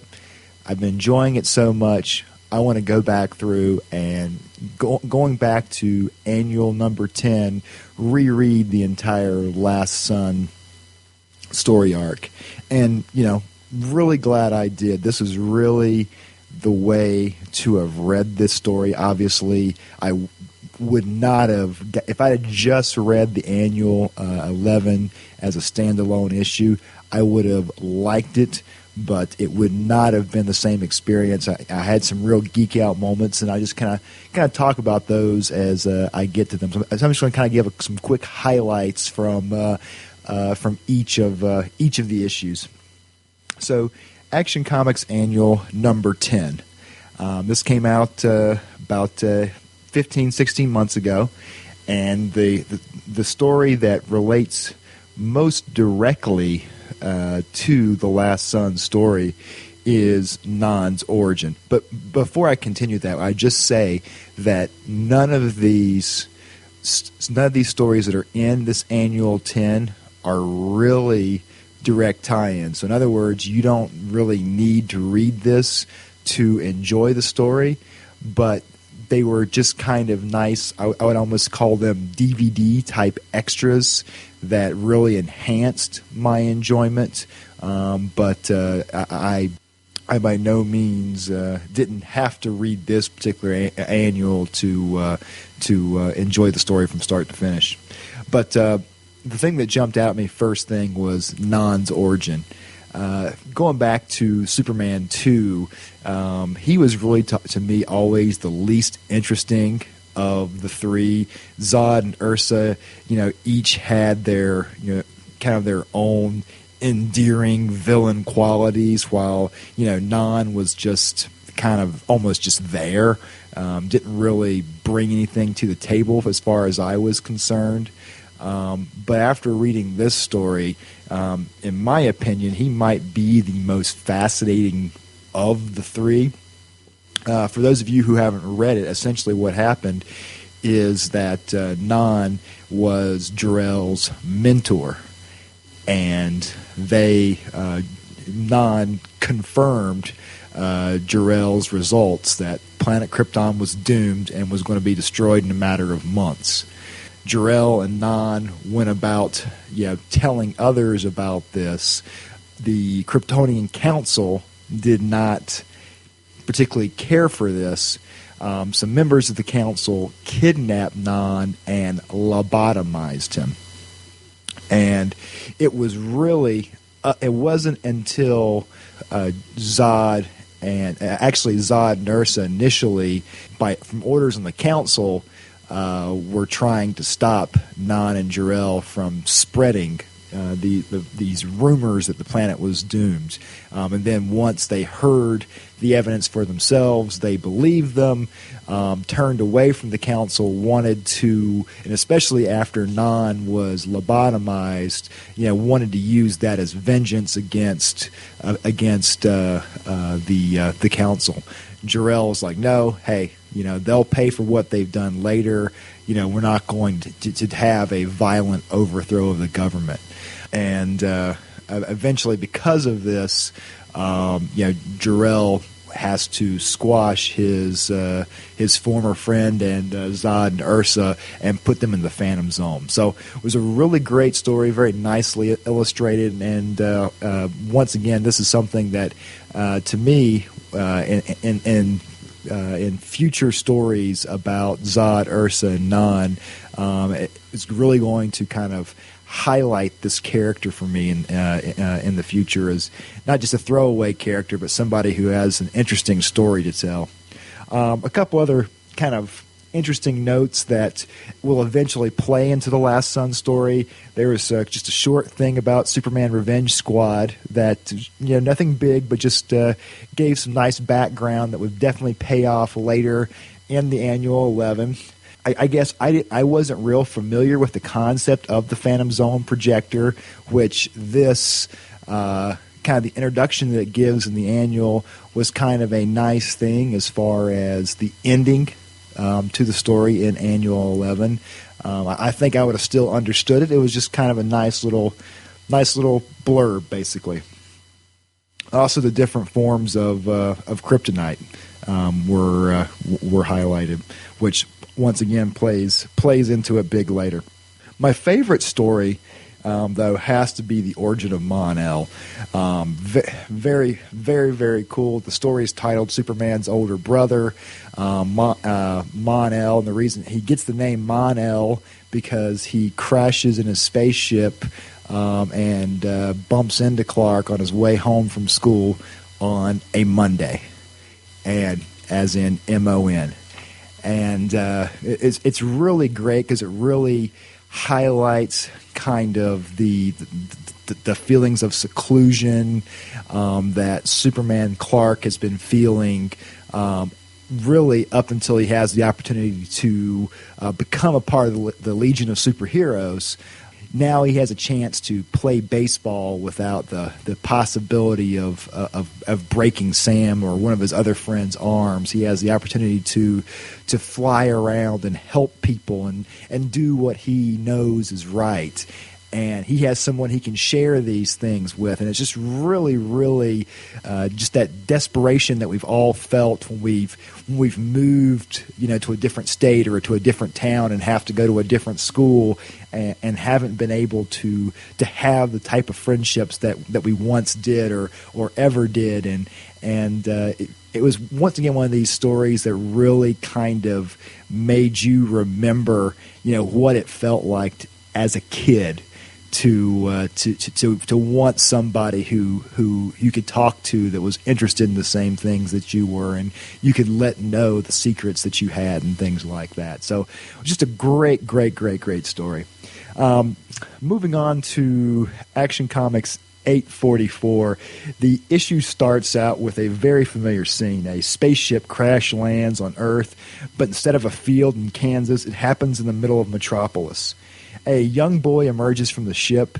Superman and the boy are seen next at a research facility where scientists are observing the boy. A great couple of scenes with Superman and the boy. Absolutely love these. Some really, my hat's off to the letterer for this. Some really cool work with the Kryptonian language. Really kind of jumped out at me in these particular pages. At the end of the day, after a long day of being observed by scientists and things like that, the boy looks at Clark, half asleep, and says, "Please don't go, Kal-El. Please," says the boy. Tell you what, I'll be here until you fall asleep, and I'll be here before you wake up. I promise. John just seems to have the relationships dialed in on this book. And it's not just in this story. It's in, we talked about the Legion story, or you guys did in episode 115, and he just seems to just know instinctively how these characters should react to each other. And it's just a joy to read. The next scene between Lois and Clark was outstanding. Even then, Lois knows Clark wants to take the boy in. Clark, we've had this conversation before. Our lifestyles, your secret identity. And you can just see it in her face that she understands why he's feeling this way, but it just won't work. And just Adam Kubert has some great moments throughout this series, but just the look of Clark almost begging for Lois' acceptance in this and some of the scenes was really well done. The next morning, Superman, using his X-ray vision, realizes Chris, the government agency, and the scientists that were there were all gone. Superman pulls down a giant steel door, throws Sarge Steel against a wall, and with a look of pure rage that you rarely see with Superman, he says, "Where is he?" And I mean, that was just a total geek out moment, because simply the fact, Clark made a promise. He's the farm boy. He is from Kansas. This isn't Bruce Wayne or Ollie Queen that where their word can be bent and broken somewhat. To someone raised like that, what you promise means everything. And this was just such a great scene, and just really highlighted who Superman is, and just what we love about him. A brief interlude with Lex Luthor is very simple. Opportunity strikes is Lex only thought, and you just know he's going to play a big role later. And I love the way that Johns just slowly brings Lex into play. He's not a major villain in this story. He's really not even a major player until towards the very end of the annual, but what he brings to the table in this story is very important. So just the subtlety that Johns uses with this, I think, is just very, very sharp. The boy is taken from a truck that's traveling across country, and you don't really see who takes him. I love the end of the issue. A young boy fell from the sky. You took him home. You forged documents. You raised him as your own. And with Chris in his arms, Clark asks, "Tell me how you did it." And just a great ending. Again, Action Comics, when it's been written by Jeff Johns, has been geek out moment after geek out moment after geek out moment for me. And it was really great geeking out about this issue all over again. Going to issue 845. Starts out with a really cool scene, the Fortress of Solitude, with Jor-El telling Clark and Chris he doesn't know who the boy is, but that doesn't mean anything because so many of the records in Krypton were destroyed. But it's really the scene that follows with Clark and Chris flying off that was just so freaking cool to me. The best thing I can compare it to is you and Sean, you and Jim talk time and time again about the scene in the all-new Atom where Ryan Choi is riding off on the dog, and just that feeling of innocence and excitement, and just the fact that being a superhero is something really cool. Well, to me, this is what that scene really portrayed: the look of innocence and excitement in Chris's eyes, and kind of almost that same look in Clark's was just really exciting. That being a superhero is something that you can be excited about and is cool, and just really, really had me jazzed right from the start of this issue with that scene.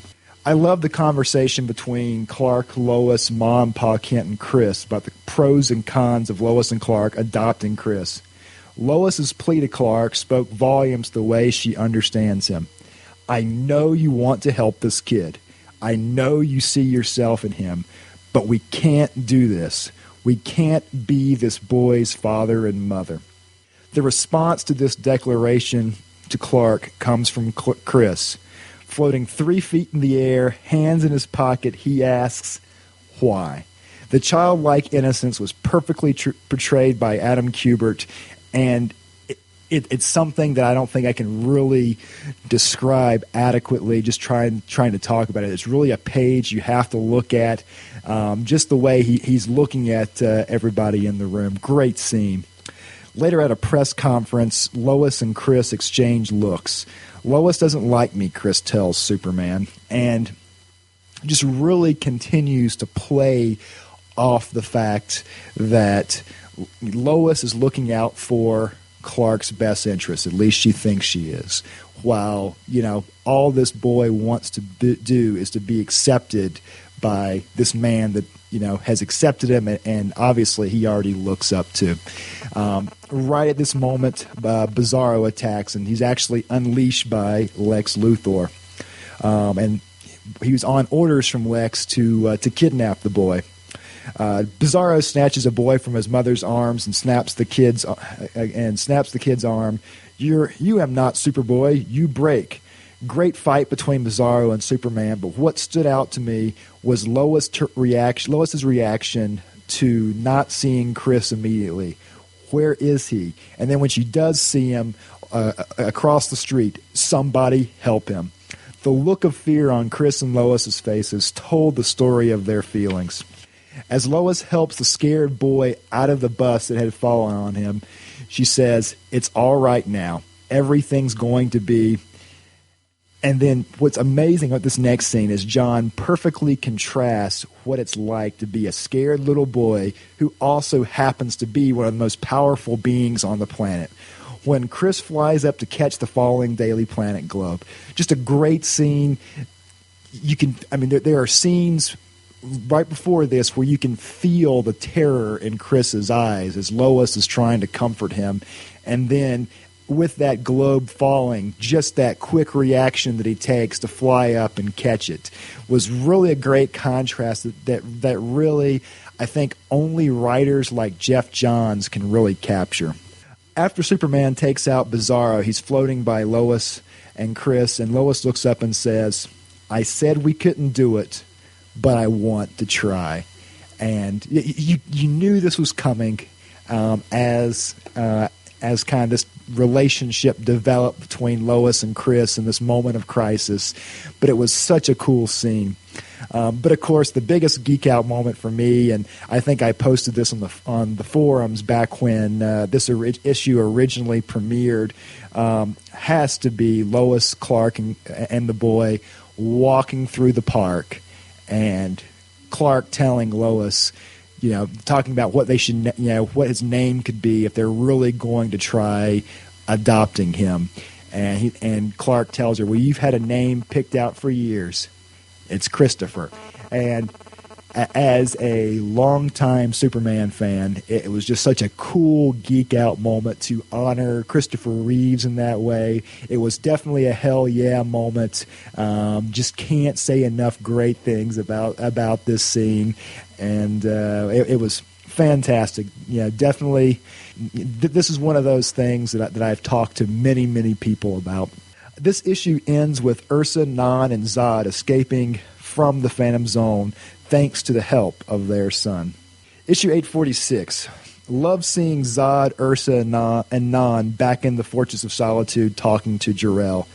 It was really great. I'm such a huge Superman 2 fan. Really kind of harken back to that. You can definitely tell that Richard Donner was a co-writer because there are so many just tiny little elements from Superman 2 that was brought into this that fans of the film could definitely enjoy.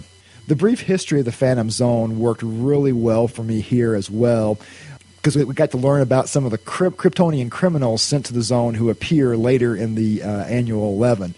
The scene that had me geeking out as not only a comics fan but as a parent for months after this issue premiered, though, was Lois, Clark, and Chris in the elevator in the Daily Planet. Chris says, "Who's Batman?" Lois responds, "Someone you're not meeting till you're 16. Chris asks, "Who's Wonder Woman?" "Someone you're not meeting till you're 18. And it was just really a great scene. Had me laughing for a long time. My wife and some other people who were by no means not comic book fans had to tell them about this, had them read that particular scene. They got a big laugh out of it. It's a great moment. Moments later, got another great funny moment. Perry's yelling at Jimmy, telling him he better get a picture of the Kryptonian boy or find another job. And as Clark, Lois, and Chris are stepping off the elevator, Jimmy takes a picture of the three. And it was just one of those little moments that, if you're doing a quick read of this, you may have missed. But doing a kind of a closer read, you caught, was very, very funny that Jimmy gets the picture he so desperately needs, but of course doesn't know about it. At this point, Clark is attacked by Non in the planet and ends up in a park. Clark removes, his suit's tattered. Clark removes the suit and tells Non, "My mom bought me this suit." Just another great example of Jeff Johns really sticking to the farm boy roots of this character. After a throwdown with Zod and Non, the scene switches back to Lois and Chris, where Ursa has arrived. "Woman of Kal-El, release my son." And of course, Lois's response was just absolutely classic. Just the, in quotes, "woman of Kal-El." And you can, to me, Jim talks about hearing the dun, dun, dun, dun, dun moments. To me, I could almost see that moment in Superman 2 where Lois decks the depowered Ursa in Lois's response. So I was definitely hearing Margot Kidder's voice with this. So it's great scene. Very cool. Zod and Ursa separately inform Lois and Superman that they're taking back their son and conquering Earth. "You and what army, General?" replies Superman. In the next scene, there are many rocket ships like the one Chris arrives in, falling from the sky into the city.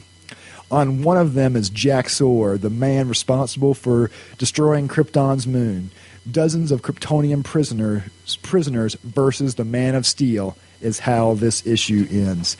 Great ending, and up until last week, we did not know how this story ended. This issue 847 had a February 2007 cover date, so obviously it's been a little while. So, great story, as Sean and Jim have mentioned in the past. This was one that I was eagerly awaiting the ending to, and after rereading all this, I was once again excited to read the Action Comics Annual 11 conclusion. With the revelation that Superman is going to have to take on dozens of Kryptonians, he turns to Lex Luthor and the Superman Revenge Squad. Although this was set up nicely in the series, I guess this was one of the few problems, other than the delays I had with this story.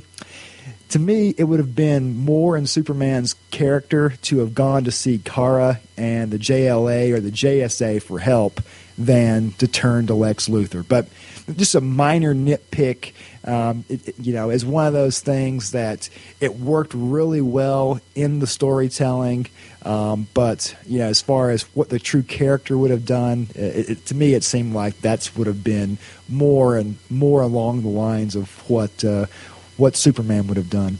I like Luthor's conversation about the criminal Kryptonian invaders.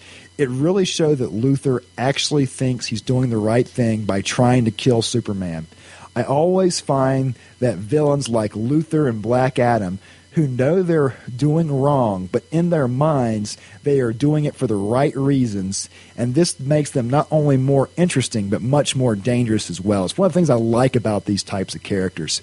Zod is also an example of this. A man willing to kill his own son to turn Earth into a new Krypton. I love all the various forms of kryptonite that were used in this. I hadn't seen gold kryptonite before. It temporarily negates a Kryptonian's powers, but I think it would be neat to see more of it in the future, especially since John writes a depowered Superman so well. The Legion story we just finished reading, Up and Away, the first story arc, and the 1 year later series that Jeff Johns co-wrote with Kurt Busiek. I thought that was great as well. My twisted geek out moment came after Luthor took out one of the Kryptonians. So this is what it feels like to kill a Kryptonian. And then he has this great look on his face. Feels good. Zod seems to know every button to push with Kal-El. Had your father embraced violence at my side, Krypton would have been saved. You wouldn't have to live as an outsider, hiding what you are, hiding who you are, living a lie to gain acceptance. These are all things that throughout this series and then going further back, just in Superman's history, that it's been something that has been hard for him growing up. We see this all the time in the various episodes of Smallville, especially early on. And the fact that Zod can push these buttons, along with giving him a beating, definitely something that you could definitely feel on an emotional level. Lois learns that Lex plans to not only get rid of the criminal Kryptonians, but Superman as well. During the fight between Clark and Zod, Chris tries to help Clark. Zod grabs Chris and says, "You've defied me for the last time, boy." Then you see that look on Superman's face, and as Jim says, you get that dun, dun, dun, dun, dun moment. "No, you've abused your son for the last time, Zod. The absolute last." And then kapow, a hell yeah moment for sure. Lex reopens the gate to the Phantom Zone, and Lois takes Lex out. The criminal Kryptonians are pulled in as Clark hangs on to Chris. Chris says it's him that's keeping the portal open, and he lets go of Clark's hand. Clark cries out for Chris as in classic Christopher Reeves fashion, flies away, and his final words are up, up, and away. Superman, with his head hanging low, stands on top of a truck hanging from the side of the building. A great two-page spread by Adam Kubert. Most of the delays were the fault of Kubert's, but the finished product is just so damn good looking that now that I have it in hand, not only did I enjoy the hell out of it, but I'm actually kind of thinking about picking up the hardcover.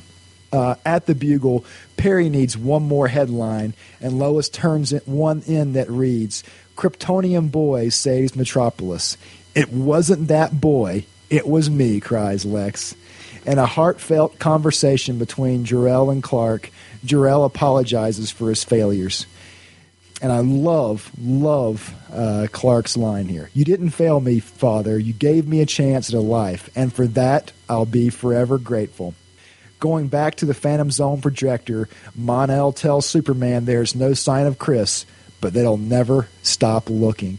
Just a great ending to this series.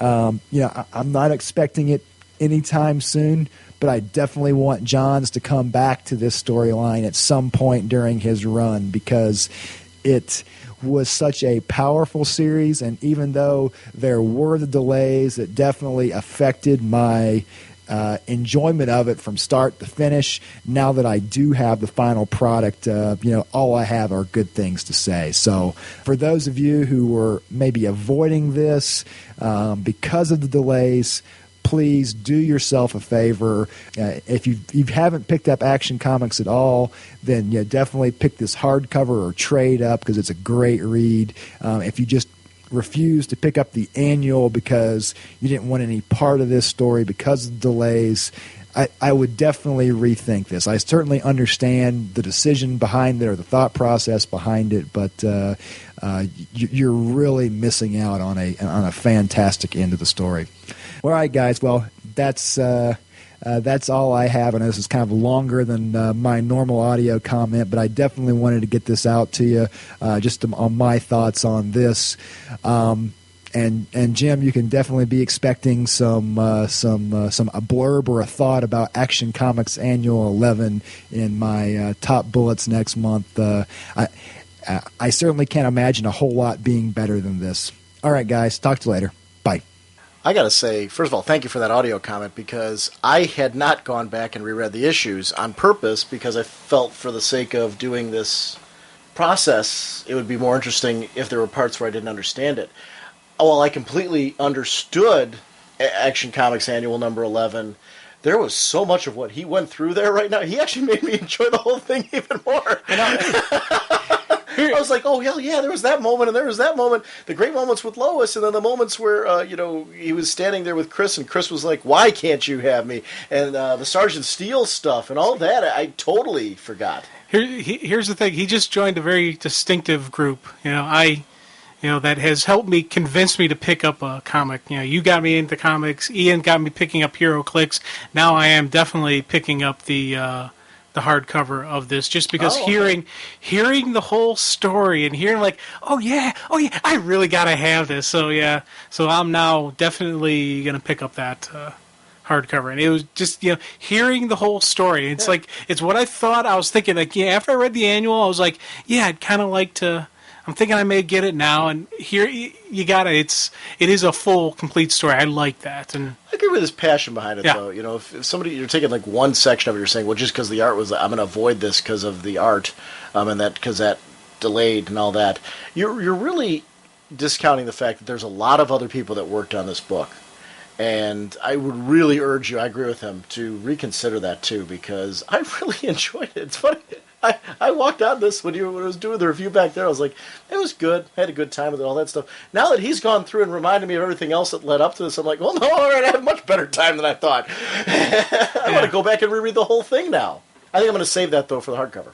Oh, definitely, yeah. This is when I pick up the hardcover, I'm going to pick that up. And it's funny because I'm still thinking, where does this take place in the... You know what? Here's the funny part, too. Back when we were talking about that, I was more of the mind that took place afterwards. Now, just because of how jazzed up he got me, I'm hoping that I'm completely wrong and that took place after. I'm still thinking it took place somewhere. I don't know. It's that we don't know, right. And it's. But I would prefer to have Chris back because I really, after hearing that all back again, and I'm like, ooh, I'd really like that. So I don't know. It was just fun. But thank you very, very much. For those of you that haven't listened to it, it's the Fanboy Faceoff Podcast, which you can find a few ways. You can go to myspace.com/fanboyfaceoff, fanboyfaceoff.libsyn.com, and definitely check out the Fanboy Faceoff podcast if you liked Jason's comments, which I thought was great.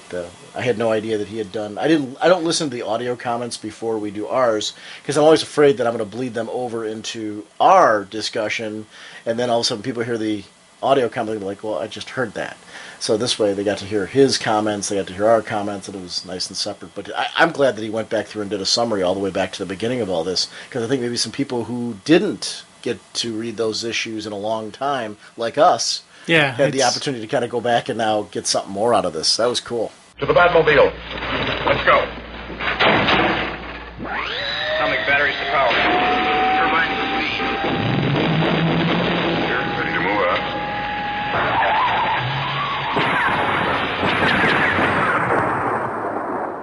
All right, Jim, as people found out at the beginning of this episode, this is actually 117A, the first part of a two-parter, because we realized as we got to the recording here, we're at 2 hours already. We still have some New York Comic-Con content. We have a whole another hour and 40 minutes with Kendra Ben Smith that we recorded from the Emerald City Comic-Con, talking about that and talking about basically her views on all ages material, because there's a lot of all ages books coming out. We also had a great discussion on digital comics versus paper comics and the future of the comics industry and what we thought it would take to bring new readers in and how do we bridge those new readers into the material that we're reading today. We're talking about younger readers. So we've got a lot of content still to deliver. So that will actually be coming out Thursday night. And that will not change the release of our Legion episode that's going to be next week. That will still be released on Sunday. So we've got a lot. We have multiple episodes this week. So a couple 2-hour shows this week and then another show coming up on Sunday. We will see you in a few days. Our ending and closing ads will be actually on 117B. So we will see you in a few days on Thursday. Bye. Just give me your name, and are you on the phones? I'm not. Okay, just give us your name, and then we're a comic that you're enjoying right now that is like really grabbing you every month. My name is Dallas, and And the comic that grabs me every month is Justice Society. Hands down, the best. Every month, number one. What is it that's drawing you to Justice Society? You're saying that is the book I must read each month. It's got that DC, mainstream DC, but it also has like such incredible amounts of heart put into it, and it's just doing great things every month. It's positive. It's just fantastic art. It's great. Who are some of your favorite characters in Justice Society that every month you're like, wow, these characters are really grabbing me right now? Who are the ones that you're really tuning in for? Okay, right now for me it's the Superman. It's the alternative Kingdom Come Superman. Every month he slays me. He's just like, I don't know, he's Superman, but he's different Superman. It is that Kingdom Come Superman that... It's great seeing him interact with each of the members of the JSA because it's taking their stories. I think it's that dynamic is adding some depth to those characters in a way that we're seeing them in a really unique light. So they're really fun. Oh, for sure. And I can't wait to see that annual, that Earth 2 annual. I'm looking forward to that. Yeah, the Earth 2 annual was announced in one of the panels today, and actually yesterday as well.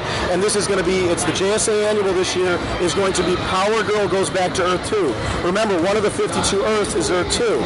So she's going to be interacting with the Huntress, who's Batman's daughter, which to me is, I've always loved that Huntress. As a kid growing up, when they did the JSA, JLA crossovers, you got to see these characters. The adult Robin, Dick Grayson's going to be in there. So I'm really excited to see those interactions with those particular characters. Oh, for sure. I bought the Huntress trade today. That old, was it Levitz or whoever wrote that? I bought that today. The Dark Knight Daughter one? Dark Knight Daughter. I'm obsessed with... the hypothetical children of the superheroes, like she's Batman's daughter, or like Superman's two sons, the one that has powers and the one that doesn't have powers. Just like Nightwing and Flamebird, I'm obsessed with it. I want to see that in All-Star Superman. It's nice to see that these things are being traded now, so you can get them in nice, complete collections where you can really delve into those great stories in like a continuous reading. Oh, for sure. That's why I like the New Gods Omnibus that you're so obsessed with and talk about all the time. I went and I bought the Sandman, the Jack Kirby Sandman. I've been looking for that. It's all that. I'm glad they're doing that. That trades everything. I want to buy it all. It's great because there's a lot of that stuff that I missed, and it's great to be seeing some of the older work collected, so you can kind of complete our storytelling and our collections of these characters who were, ones who are new fans to in a new sense, or maybe collections of stuff that we grew up with enjoying and really getting some passion for. I completely agree. I'm 23 years old. I have no exposure to Haunted Tank or any of that stuff, but now I can thanks to the showcases, and I'm just like, House of Mystery, I'm going crazy over there right now. And those held up extremely well as far as very contemporary today. Well, except there's one where the guy goes to a museum of inventions that never worked, and the inventions work for no. That's a little dated, but I'll read it. I'll read every single one of those. And that's one of the great things about them. There's still a charm to some of those stories that maybe don't hold up as well today, but you can put them in that era and kind of enjoy that experience as well. And the art is fantastic. The art is so great. That's one of the great things about that work too. There's so many great artists that were throughout it because it was an anthology-style title. You got to see so many different great artists really having a good time with those stories. I want more anthology titles. I would buy it. I'll buy it in a second. That Image book, the Next Issue project, I went crazy over that. I want to see anything like that from DC. Anthology books, it's great for some of the smaller characters that really can't carry their own title. You can put a main character on there, but then a writer and a creative team can really have some fun telling those stories that they really want to tell with those characters, but then have that big, character who's maybe carrying the title as far as getting some buys, but then it's a great way to introduce that. So I'm glad to see more of that's happening with some of these titles where there's a backup story in them, and I want to see more backup stories too, because I think that's a great way to also do that. Well, yeah, you guys talk all the time about the Starling space ones, and I haven't read them, but it interests me. I want that backup, that Dr. 13 backup from the Spectre, the Tales of the Unexpected. It was great. Introduced me to Cliff Chang. Yeah, and that was one of Brian Azzarello on that one. He was having a real good time with that one. Very twisted story. So good. It's so good. Yeah. I'm loving everything DC is putting out right now. I have no problems with any of it. Like you guys are always saying, you got to make your stack the one that you want to read every month, and that's DC has a lot of that good stuff for me. That's great. I'm glad you really enjoy it. I'm feeling your passion, and that to me is, I'm always geeking out when I see somebody else having a great time with comics. Whether you're reading the same titles I am or not, this is what it's all about with this hobby. I agree. And that's why, I do listen to your title. People call up and say that they listen to your show to, like, maybe maybe pick up on something they haven't seen, or at least you listen to the synopses, see if that interests them, and go out and buy it.